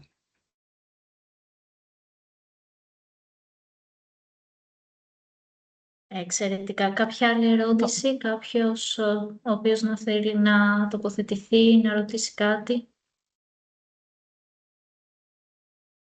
Νομίζω το κομμάτι της διαχείρισης που αναφέρεται είναι πάρα πολύ σημαντικό, γιατί η ταχύτητα και η πληροφορία φυσικά μας αφορούν στο σύγχρονο κόσμο, και τα παιδιά σήμερα είναι ακόμη πιο εξοικειωμένα με αυτόν τον τρόπο, αλλά δεν πρέπει να ξεχνάμε λίγο το συναίσθημα, την ενσυναίσθηση, το πώς...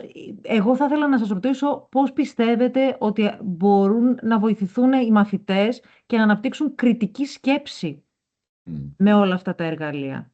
Και να μην, νομίζω ότι αυτή τη στιγμή είμαστε όλοι πολύ αμήχανοι, γιατί και εμείς οι ίδιοι οι εκπαιδευτικοί ακόμη δεν γνωρίζουμε καλά πώς είμαστε εμείς που αρχίζουμε να τα ψάχνουμε για να εξυπηρετήσουν εμάς, και κάπως είναι σαν να αποτρέπουμε τα παιδιά και δεν γνωρίζουμε κι εμείς πώς να τα βάλουμε μέσα σε αυτό το παιχνίδι, αλλά να είναι υπέρ τους.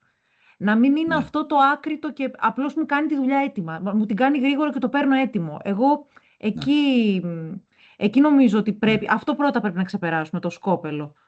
Σε πρώτο επίπεδο πάντα, πολύ. Ναι.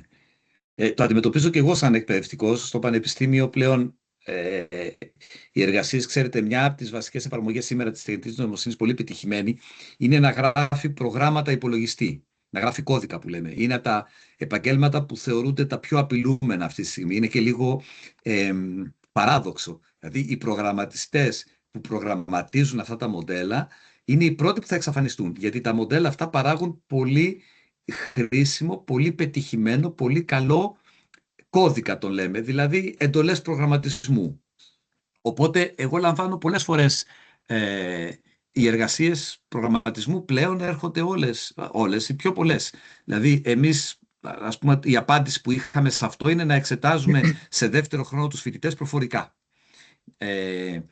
Αλλά εντάξει, αυτό τώρα είναι κάπως εξειδικευμένο. Εγώ νομίζω η γενική απάντηση θα ήταν ότι δεν θα τα αγνοήσουμε τα εργαλεία αυτά, ούτε θα τα απαγορεύσουμε.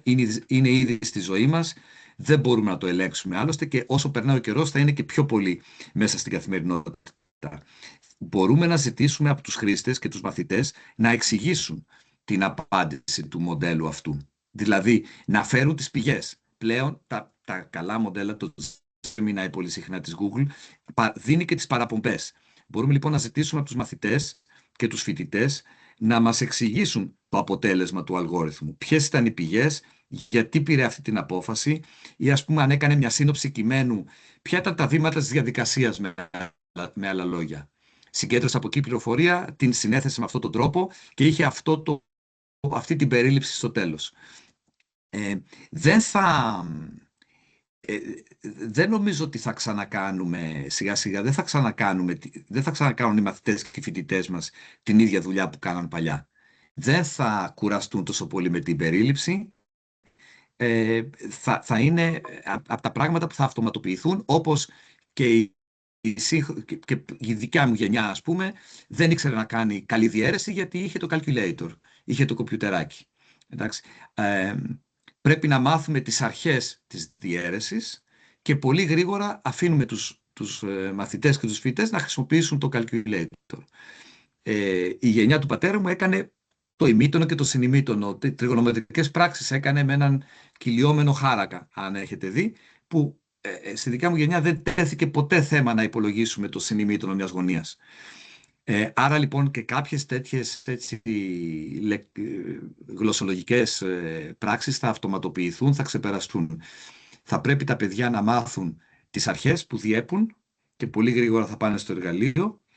Θα πρέπει το εργαλείο να το δουν, να το ανοίξουν, να καταλάβουν πώς λειτουργεί, γιατί τώρα πολλές φορές είναι ένα μαύρο κουτί και δεν ξέρουμε τα βασικά του βήματα. Θα πρέπει να καταλάβουμε γιατί μου έδωσε αυτή την περίληψη ή γιατί μου έκανε αυτή την σκέψη. Η κριτική σκέψη που αναφέρατε, και τελειώνω γιατί βλέπω και μια ερώτηση, δεν θα την πιάσει στο 100% ποτέ. Είναι σαν την απάντηση που έδωσα στην κυρία Γεωργατζή, αλλά θα την προσομοιάσει. Και έχω αυτό το ερώτημα πολύ συχνά γενικότερα και φιλοσοφικά για την ευφυΐα. Θα αντικαταστήσει τον άνθρωπο, μοντελοποιεί τον άνθρωπο. Αν το μοντέλο είναι πετυχημένο, τον πλησιάζει. Δύσκολα θα καταλάβουμε τη διαφορά. Και ίσως να περάσω κατευθείαν στην ερώτηση που βλέπω εδώ στο chat. Άμα είναι ανιχνεύσιμη η χρήση τεχνητής νοημοσύνης στη συγγραφή μιας εργασίας. Είναι πολύ δύσκολο και θα δυσκολεύει όσο περνάει ο καιρός. Όπως ξέρετε τώρα πλέον παράγουμε εργαλεία, ας πούμε τεχνητής νοημοσύνης, για να ανιχνεύουν τη χρήση τεχνητής νοημοσύνης.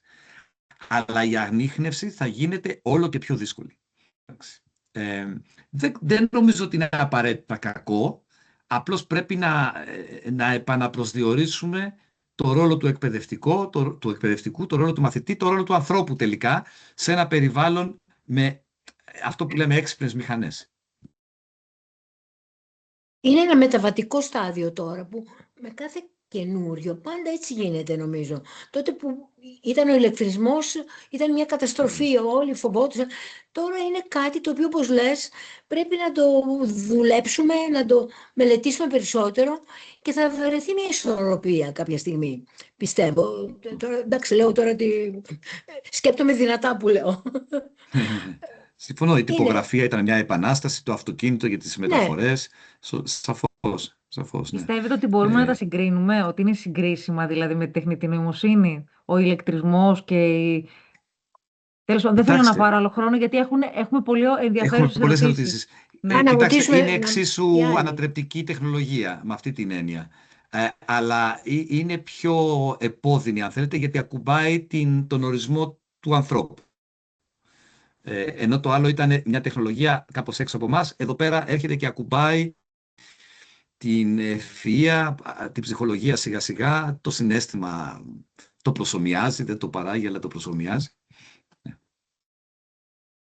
Μία ερώτηση λέει τι εφαρμογές έχετε κάνει στην ανάλυση λογοτεχνικών κειμένων, αναγνώριση μερών του λόγου, οληματοποίηση, υφομετρία. Τώρα δεν είμαι πολύ ειδικός. Μπορούμε να επικοινωνήσουμε στο email αν θέλετε κάτι πιο εξειδικευμένο, αλλά νομίζω ότι αυτά τα πράγματα που αναφέρετε είναι μέσα στα έργα που κάνουμε. Κάνουμε πολλά έργα τώρα. Εγώ ανέφερα ορισμένα και αυτές τις μέρες κιόλας υποβάλλουμε εράσμους. Σήμερα είχαμε στο διοικητικό νομίζω 6 εράσμους. Οπότε έχουμε πολλές εφαρμογές στα πλαίσια του εργοστασίου τεχνητής νοημοσύνης, γιατί η γλώσσα και ο πολιτισμός είναι κεντρικό στοιχείο εκεί. Υπάρχει μια μετεξέλιξη του εργοστασίου τεχνητής νοημοσύνης που λέγεται Μέγα Εργοστάσιο, που αναμένεται να δημιουργηθεί στη Δυτική Μακεδονία, επειδή εκεί ενεργειακά υπάρχει μια μετάβαση από τον άνθρακα τέλος πάντων θα χτίζουν αυτούς τους υπερυπολογιστές εκεί πέρα. Έτσι. Οπότε πάμε σε ακόμα μεγαλύτερα γλωσσικά μοντέλα. Οπότε νομίζω αυτές οι εφαρμογές που αναφέρετε, ναι, είναι μέσα στο παιχνίδι και είναι από αυτά που μπορούμε να κάνουμε. Αλλά ας μην πω πράγματα που δεν ξέρω. Η κυρία Λοϊζίδου έχει σηκώσει το χέρι της και η κυρία Παδί.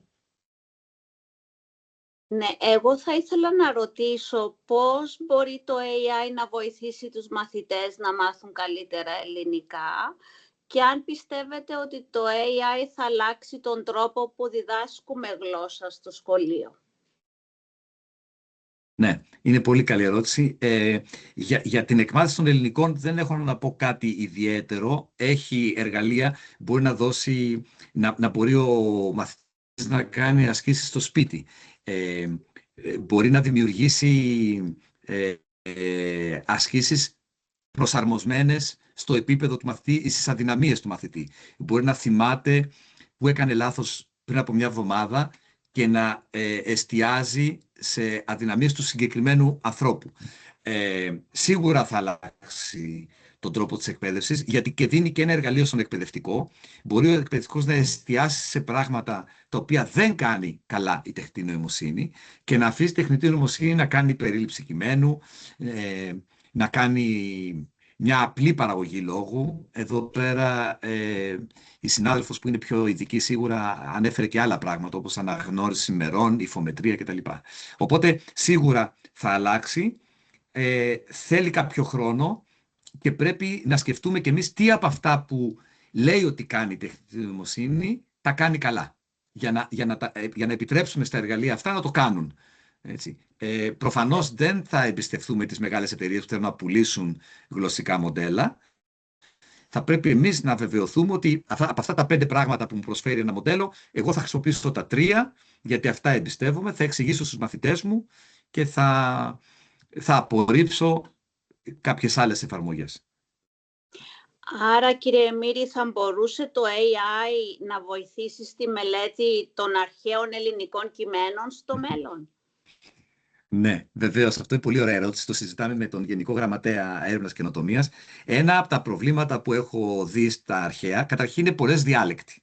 Οπότε δεν μπορούμε να μιλάμε για τα αρχαία ελληνικά. Υπάρχουν πολλές διάλεκτοι. Υπάρχει μια προσπάθεια τώρα εθνική να καταγράψουμε πόσο έχουμε προχωρήσει σε κάθε χρονική εποχή. Υπάρχουν τα αρχαία, εσείς τα ξέρετε καλύτερα, η Αττική διάλεκτος, μετά υπάρχουν τα αρχαία της ελληνικής περίοδου, υπάρχουν της βυζαντινής περίοδου, υπάρχουν διάλεκτοι που επιζούν και σήμερα. Αυτό, να σας πω την αλήθεια, θα ήταν ένα πλεονέκτημα να βοηθήσει η τεχνητή νοημοσύνη πολύ μικρή, είπα πριν για μικρές γλώσσες, ακόμα και διαλέκτους να τους βοηθήσει. Ένα άλλο μεγάλο πρόβλημα που έχουμε βέβαια εκεί, κυρίως στα αρχαία, είναι ο περιορισμένος αριθμός πηγών που έχουμε για να εκπαιδευτούν τα μοντέλα αυτά. Εμείς συνεργαζόμαστε με ένα αμερικάνικο πανεπιστήμιο, νομίζω είναι η Αριζόνα. Υπάρχει ένα αμερικάνικο πανεπιστήμιο που έχει μια έδρα αρχαίων ελληνικών και έχει μια πολύ μεγάλη βιβλιοθήκη δεδομένων.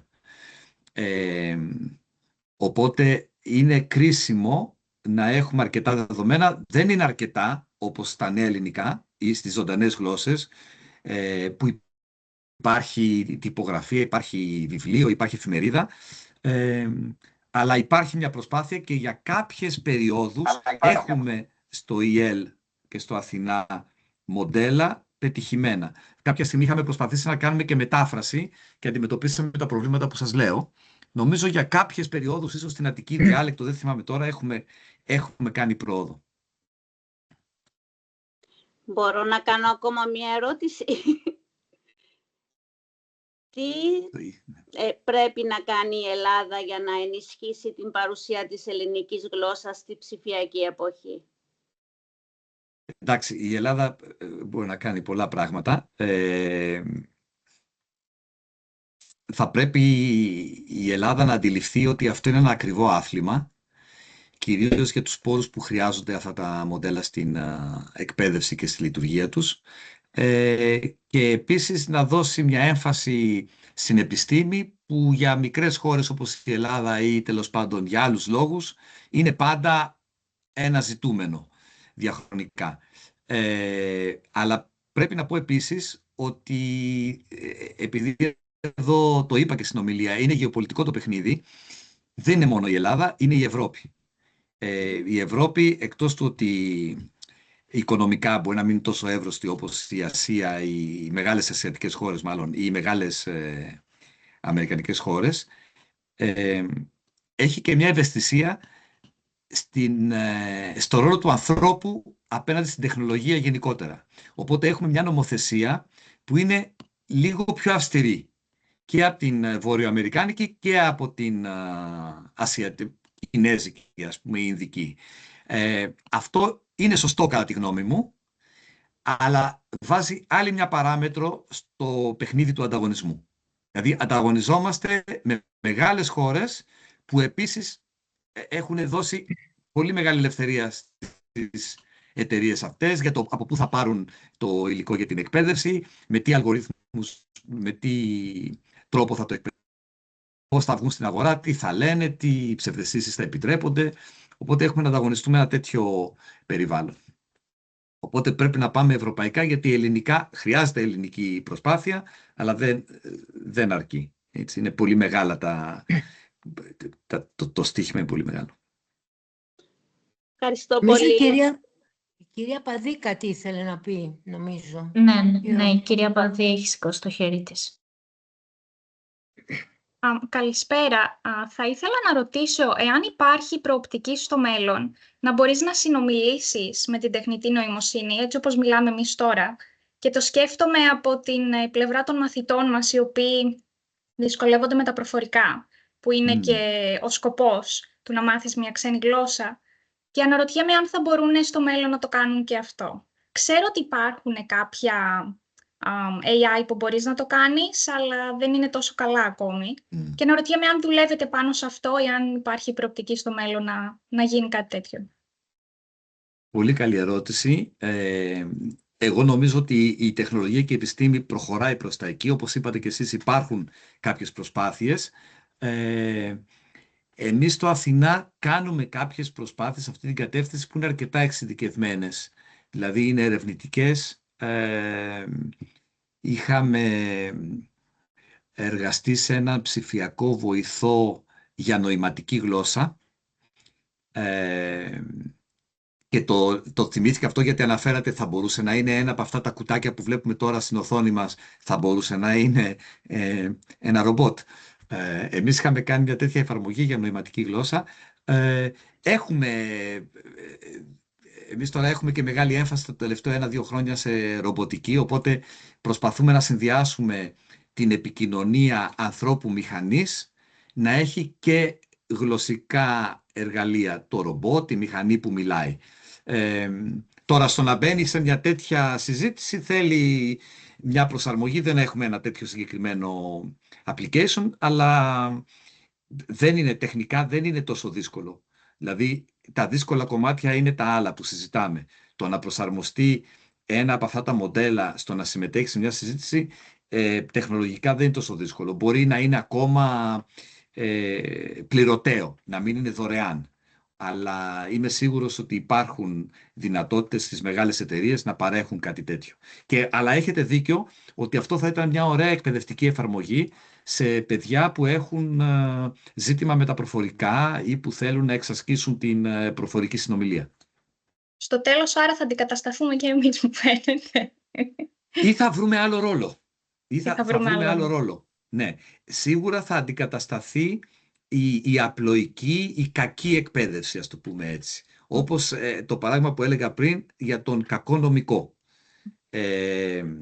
Δεν θα αντικατασταθεί ο νομικός, όπως δεν θα αντικατασταθεί και ο γιατρός στην ιατρική διάγνωση, ούτε ο δικαστής. Ξέρετε ότι χρησιμοποιούν αυτά τα μοντέλα σε δικαστικές αποφάσεις.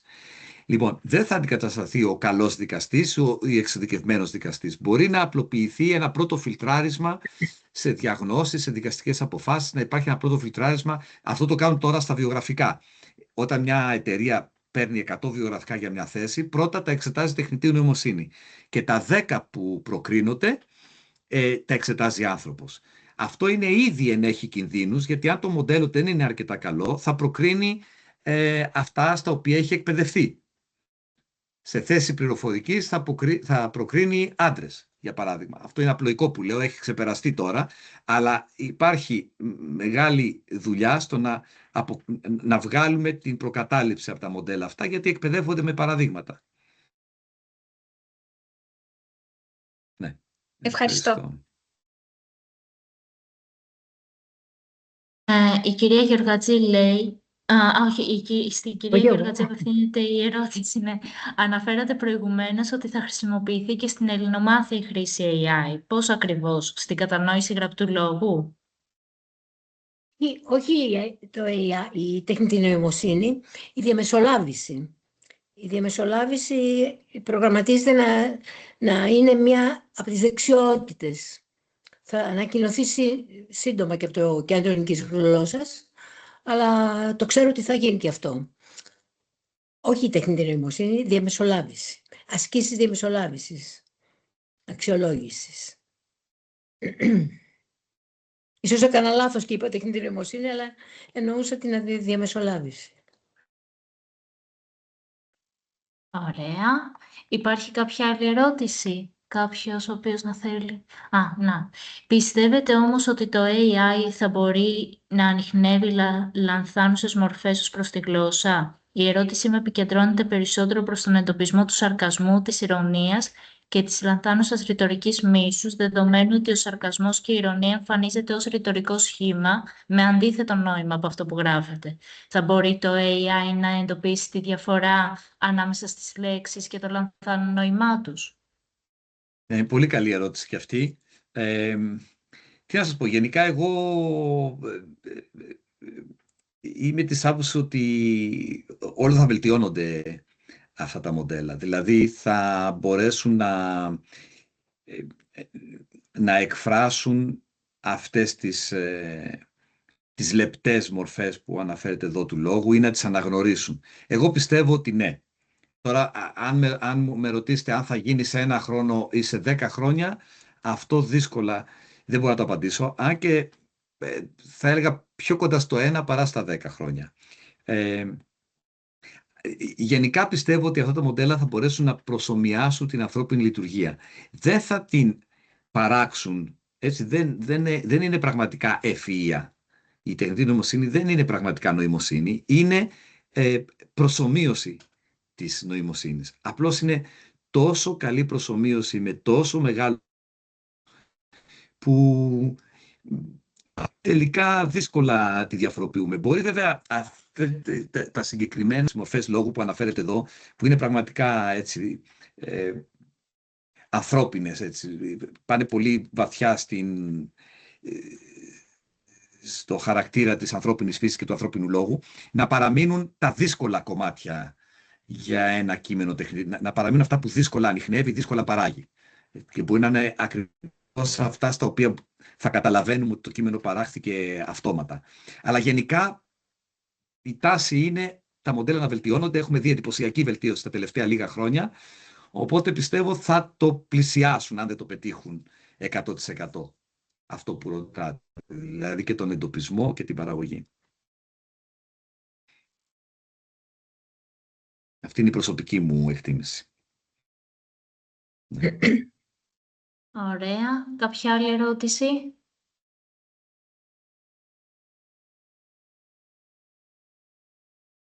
Υπάρχουν πολλές, αλλά τώρα άμα αρχίσουμε, δεν ξέρω αν είναι κάποιος άλλος που θέλει να ρωτήσει κάτι.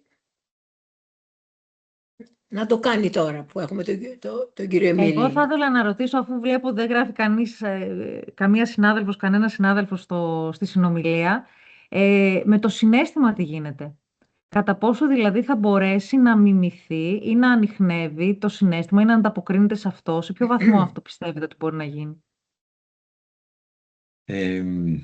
Κοιτάξτε, αυτό που είπα είναι ότι θα το μιμηθεί το συναίσθημα. Δεν μπορεί να το παράξει, θα το μιμηθεί.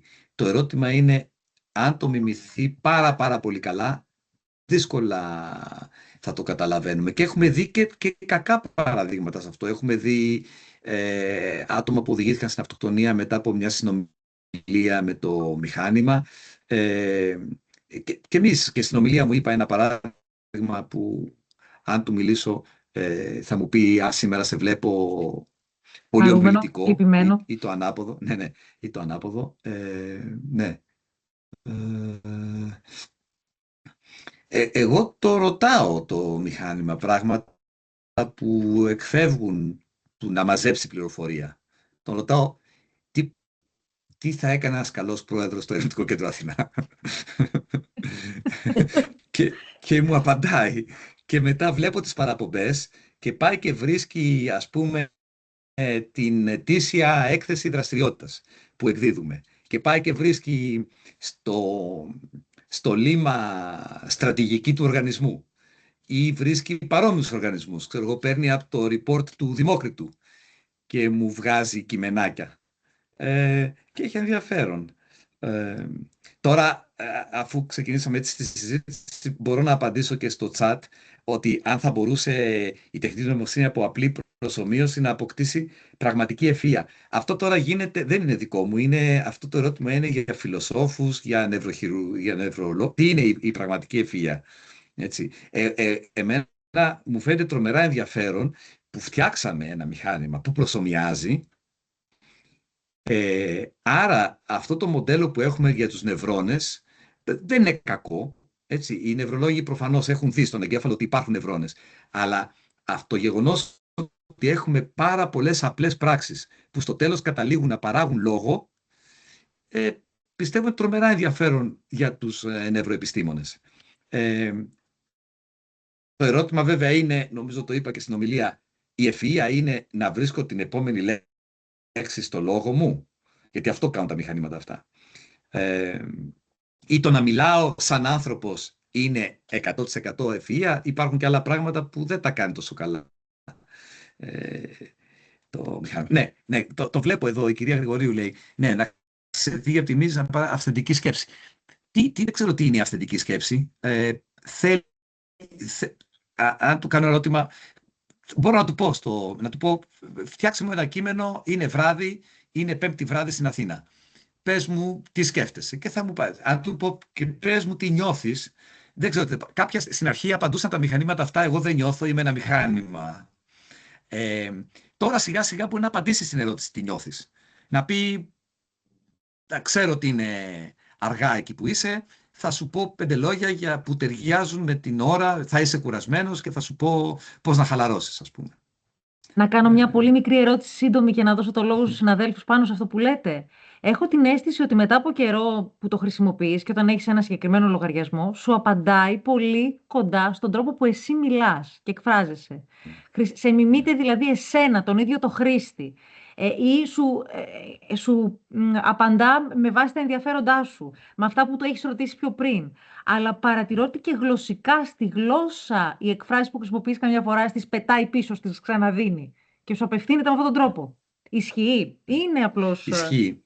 Όχι. Ισχύει. Αυτά τα συστήματα, τα πιο προηγμένα, τα τωρινά πλέον συστήματα, έχουν κάποιο είδους μνήμη και επίσης προσπαθούν να μαθαίνουν στη διάρκεια της συνομιλίας. Δηλαδή έχουν μάθει ό,τι έχουν μάθει από αυτά τα εκατομμύρια παραδείγματα, αλλά προσπαθούν να προσαρμόζονται. Καμιά φορά μπορεί να του πεις, ας πούμε, τι έγινε το 1831, να σου πει δολοφονήθηκε από Καποδίστριας. Θα του πεις όχι, δεν δολοφονήθηκε το 31, δολοφονήθηκε λίγο νωρίτερα. Θα σου πει αν έχεις δίκιο, το διορθώνει.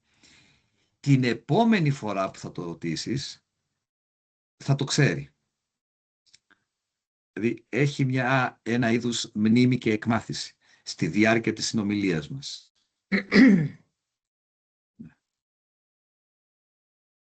Η κυρία Χριστοπούλου έχει σηκώσει το χέρι της. Ναι, γεια σας. Θα ήθελα να ρωτήσω πώς λειτουργούν αυτού του είδους τα μοντέλα όταν θέτουμε κάποιο ερευνητικό ερώτημα και βάζουμε συγκεκριμένες παραμέτρους. Για παράδειγμα, συγκεκριμένα εργαλεία που θέλουμε να χρησιμοποιήσουμε ή συγκεκριμένη μέθοδο έρευνας. Επειδή αναφέρατε και το κομμάτι του ειδικού λεξιλογίου, το νομικό, το ιατρικό, αναρωτιέμαι αν εκεί έχετε, τι ακριβώς έχετε παρατηρήσει εκεί. Ναι. Ωραία. Μπορώ να σας πω και γενικότερα πώς δουλεύουν αυτά τα μοντέλα και γιατί ονομάστηκε μοντέλο τεχνητής νοημοσύνης. Έχουν δύο τρόπους λειτουργίας βασικά. Ο ένας είναι από την θησαύρηση γνώσεων. Έχουν δει πάρα πολλά παραδείγματα και αυτή η παραμετροποίηση που υπάρχει εσωτερικά τους επιτρέπει να παράγουν γνώση. Αυτό όμως είναι σαν μια πολύ εξελιγμένη μηχανή αναζήτησης. Είχαμε την αναζήτηση του Google, του Yahoo, αλλά δεν είναι μόνο αυτό.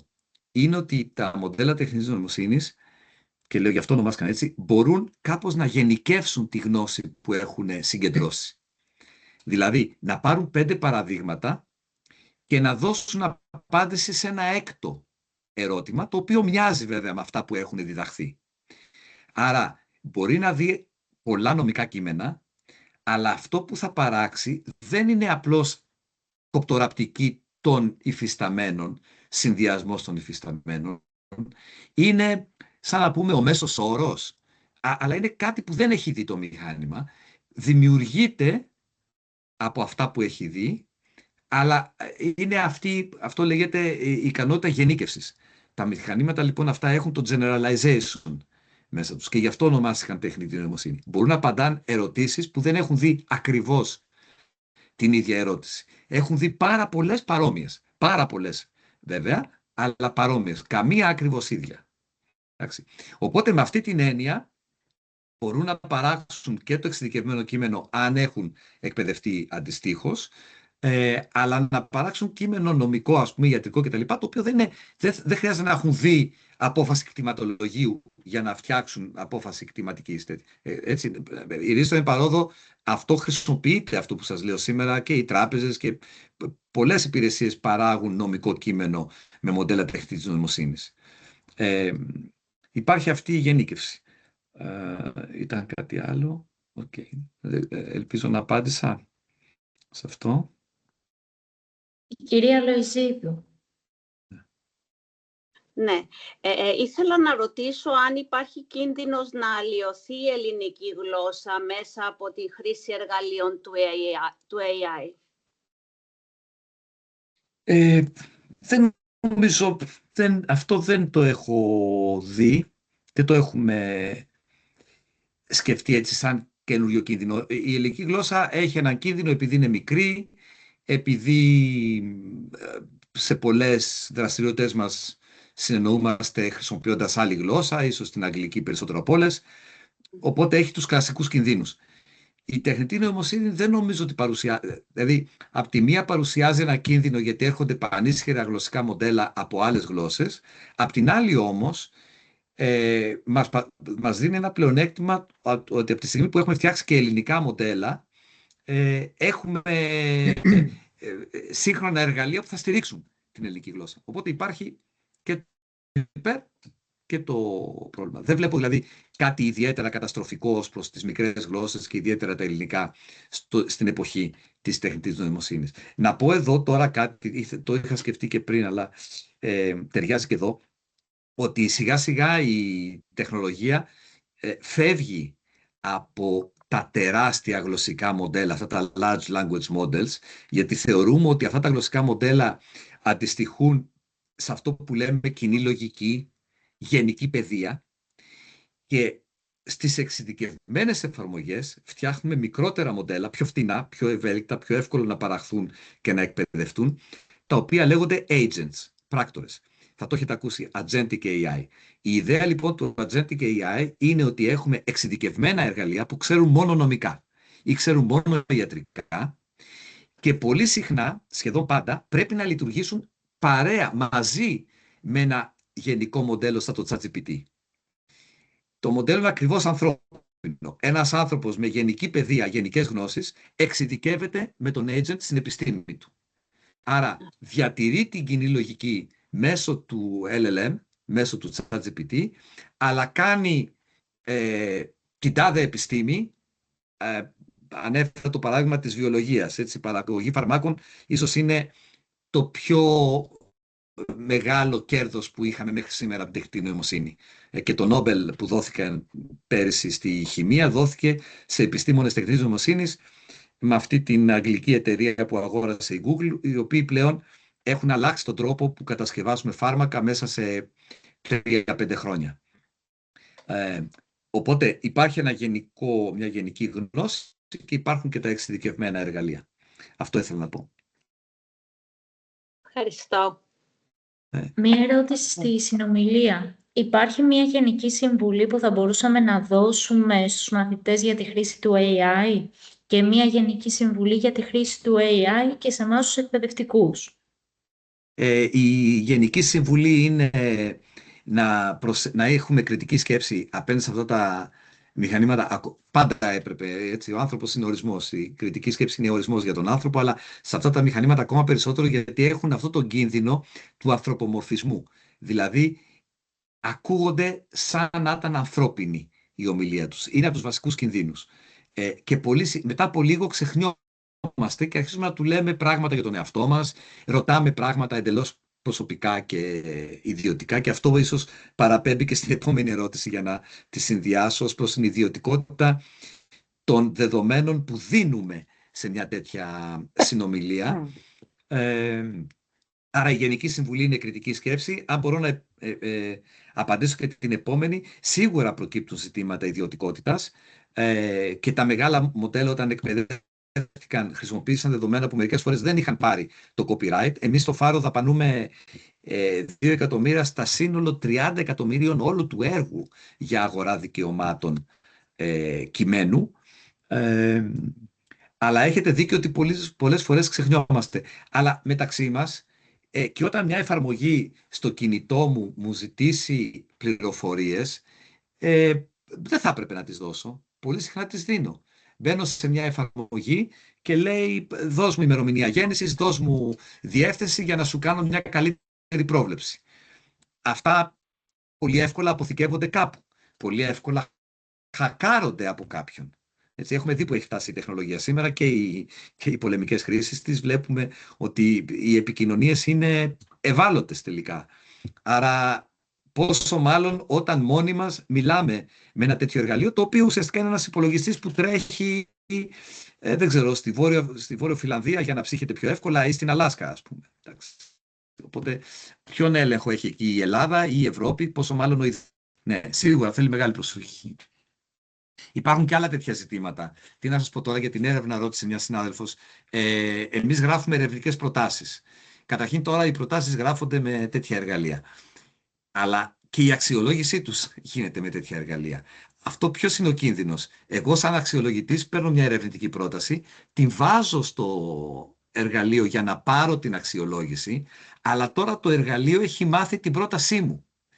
Οπότε πού είναι η ιδιωτικότητα και πού είναι τα πνευματικά δικαιώματα στην επιστημονική εργασία που μόνος μου τέλος πάντων ο αξιολογητής ίσως την έβαλε ή την έβαλε και ο ίδιος ο παραγωγός για να πάρει μια περίληψη, ας πούμε.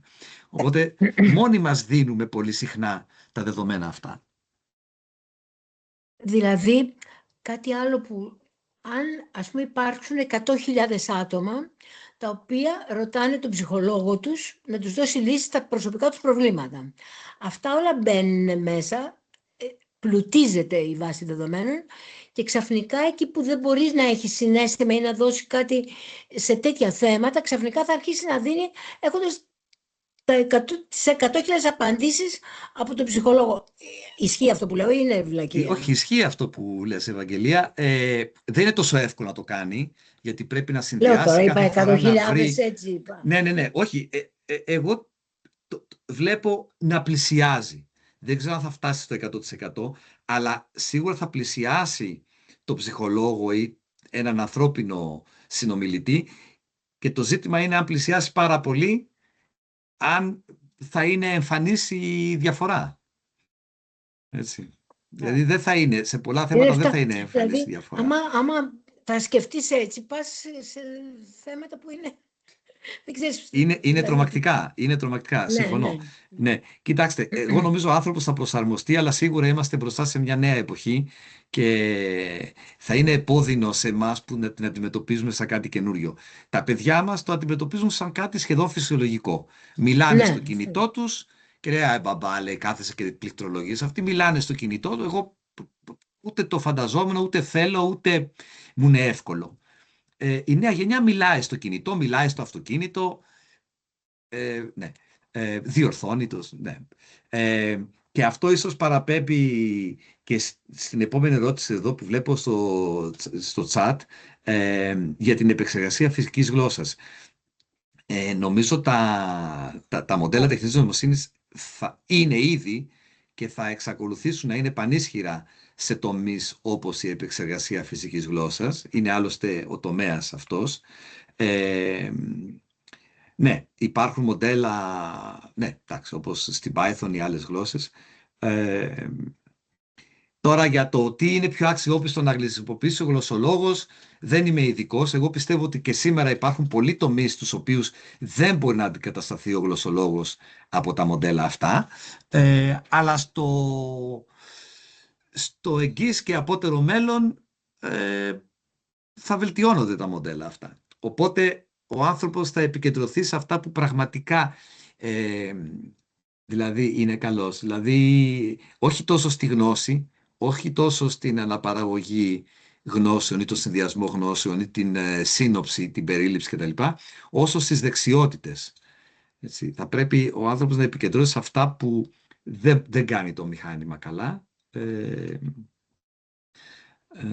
και τα οποία δεν ξέρω αν είναι αυτά που χαρακτηρίζουν την ανθρώπινη φύση, αλλά είναι πράγματα τα οποία δεν μπορεί να κάνει το AI. Τα είπαμε ήδη νομίζω, ψυχολογία, συναίσθημα, φαντασία, πράγματα που έρχονται από το μηδέν, από το πουθενά. Δηλαδή, μπορεί να του πω εγώ γράψε μου κάτι για τη σημερινή αυτή την ώρα και εγώ αν ήμουν άνθρωπος δεν θα έγραφα για το καλοκαίρι που με καίει ο ήλιος, γιατί αυτό μου λείπει τώρα. Το μοντέλο μπορεί να μην φανταστεί, να μην έχει αυτό το άλμα, να μην κάνει άλματα σκέψης. Και αυτά είναι κάποια από τα χαρακτηριστικά που θα παραμείνουν δικά μας, αν θέλετε. Ναι. Έχει άλλη ερώτηση? Υπάρχει κάποιος άλλος? Λοιπόν, η κυρία Παδί έχει ξανασηκώσει το χέρι της.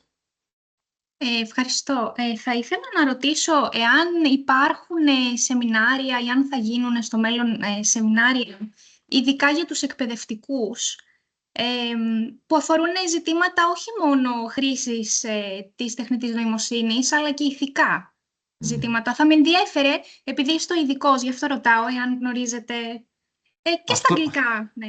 Όχι μόνο στα αγγλικά. Ναι. Αυτό είναι μια ωραία ιδέα για την Ευαγγελία και εμένα. Πρέπει να συνεργαστούμε σε κάτι. Λοιπόν, δίνουμε τα χέρια μόνοι τώρα. μας, εμείς μόνοι μας νομίζω ότι δεν θα ήταν το... Γιατί εμείς μπορούμε να φέρουμε την τεχνολογία, αν θέλετε, αλλά Ευαγγελία έχουμε πει πολλά σχέδια βέβαια με την κυρία Γεωργατζή, αλλά αυτό θα ήταν πολύ ενδιαφέρον, ναι.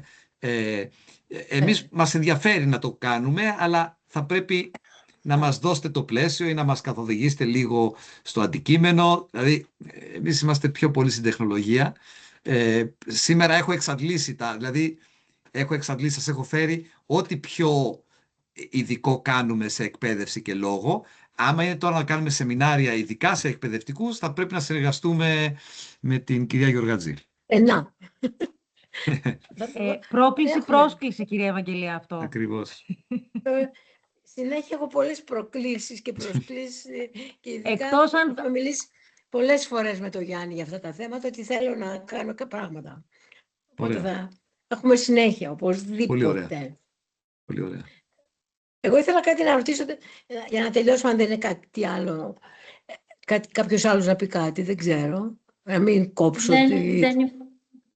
Δεν υπάρχει κάποια ερώτηση, ούτε κάποιο χέρι αυτή τη στιγμή, επομένως Γιάννη, θέλω να ρωτήσω, εσείς οι εξειδικευμένοι και οι ειδικοί που ασχολείστε τόσο πολύ εις βάθος με όλα αυτά τα πράγματα, τρομάζετε καθόλου ή όχι? Ναι, βέβαια. Εγώ τρομάζω. Το ήθελα να ρωτήσω. Ναι, εγώ τρομάζω. Δηλαδή, νομίζω όλοι μας τρομάζουμε και έχετε δει επίσης και κάποιους από τους πρωτεργάτες της τεχνητής νοημοσύνης. Υπάρχουν συνάδελφοι, στην πληροφορική δεν υπάρχει Νόμπελ, αλλά γιατί είναι νέα επιστήμη, δεν υπήρχε στην εποχή του Νόμπελ, του κυρίου Νόμπελ, αλλά εμείς έχουμε ένα βραβείο που είναι αντίστοιχο και ονομάζεται από τον Τούρινγκ. Είναι το Turing Award. Ο Τούρινγκ ήταν Άγγλος μαθηματικός ουσιαστικά που περιέγραψε τις βασικές αρχές μιας υπολογιστικής μηχανής λίγο πριν τον πόλεμο, στο Princeton μάλιστα, οι οποίες είναι ακόμα εν ισχύ. Δηλαδή τα σημερινά κομπιούτερ δουλεύουν με τη μηχανή του Turing και τη διδάσκουμε στους τριτοετής και τεταρτοετής φοιτητές μας. Είναι ένα πολύ απλό μοντέλο που έχει όμως όλα τα βασικά χαρακτηριστικά. Το βραβείο Turing λοιπόν πηγαίνει κάθε χρόνο σε εξέχουσες φυσιογνωμίες στο χώρο και υπάρχουν άνθρωποι που έχουν εισάγει τεχνητή νοημοσύνη και κάποιοι από αυτούς έρχονται σήμερα και λένε ότι πρέπει να το σταματήσουμε, πρέπει να το μελετήσουμε. Τα μοντέλα αυτά έχουν ξεφύγει, η δύναμή τους είναι ανεξέλεγκτη σε κάποιες κατευθύνσεις και πρέπει η ανθρωπότητα να βάλει ένα φραγμό, πρώτα να μελετήσει, να βάλει όρια και μετά να ξαναμπεί στον αγώνα φτιάχνω το πιο γρήγορο, το πιο δυνατό μοντέλο. Η Ευρώπη εν μέρει ουσιαστικά αυτό κάνει με την νομοθεσία που σας είπα ότι είναι η πιο αυστηρή που υπάρχει. Υπάρχει μια μικρή γκρίνια από τις επιχειρήσεις γιατί θα πρέπει να κάνουν περισσότερη δουλειά, να προσέξουν λίγο τη δικαιοσύνη των μοντέλων, λίγο παραπάνω, αλλά νομίζω ότι είναι το σωστό για να παραμείνει στον έλεγχο του ανθρώπου και στην υπηρεσία του ανθρώπου τελικά. Ναι. Να είναι στην υπηρεσία, όχι να μας ξεπεράσει. Αυτό δηλαδή, το σκέφτομαι πολύ. Και γι' αυτό ρώτησα εσένα, γιατί εμείς φτάνει να το σκεφτούμε μέχρι ενός ορίου. Εσείς το σκέφτεστε πολύ περισσότερο, ξέρετε, δεν έχει καμία σχέση με όταν κάνεις κάτι άλλο. Και γι' αυτό ήθελα αυτό το ερώτημα να δω. Επειδή απασχολεί τον κόσμο και πάντα μιλάνε, γιατί μιλούσα πολλές φορές και με τη συμπεθέρα μου, την κυρία Βλαχάκη, που είναι χημικός και είναι καταπληκτική σε ό,τι κάνει και ξέρει πολύ καλά την τεχνολογία, και μιλούσα πολλές φορές, εκείνη μου έλεγε για τον μετά άνθρωπο, ότι αρχίζει μια εποχή που κάποια στιγμή θα υπάρχει ένας μετά άνθρωπος και δεν θα είναι όπως είμαστε τώρα εμείς. Οπότε, πάει το μυαλό λίγο, προχωρεί αρκετά. Ναι. Και για να... κάτι άλλο θα είναι. Ναι, για να το συμπληρώσω και σε συνδυασμό με ένα σχόλιο πολύ ενδιαφέρον που υπάρχει στο chat, θα είναι διαφορετικό. Η πρόκληση είναι, όπως πάντα σε αυτές τις μεγάλες στιγμές, να κρατήσουμε τα θετικά. Χάνουμε τις αποχρώσεις, λέει το σχόλιο. Το AI δεν αποστηθίζει, δεν δημιουργεί. Πάμε άραγε μπροστά. Μπορεί να μας δώσει πράγματα το AI που δεν τα είχε η τεχνολογία μας μέχρι τώρα και να βοηθήσει, είπα ένα παράδειγμα, στη βιολογία, μπορεί να βοηθήσει στην ιατρική των απομακρυσμένων περιοχών, μπορεί να δώσει διάγνωση έχοντας δει πιο πολλά παραδείγματα από οποιοδήποτε γιατρό.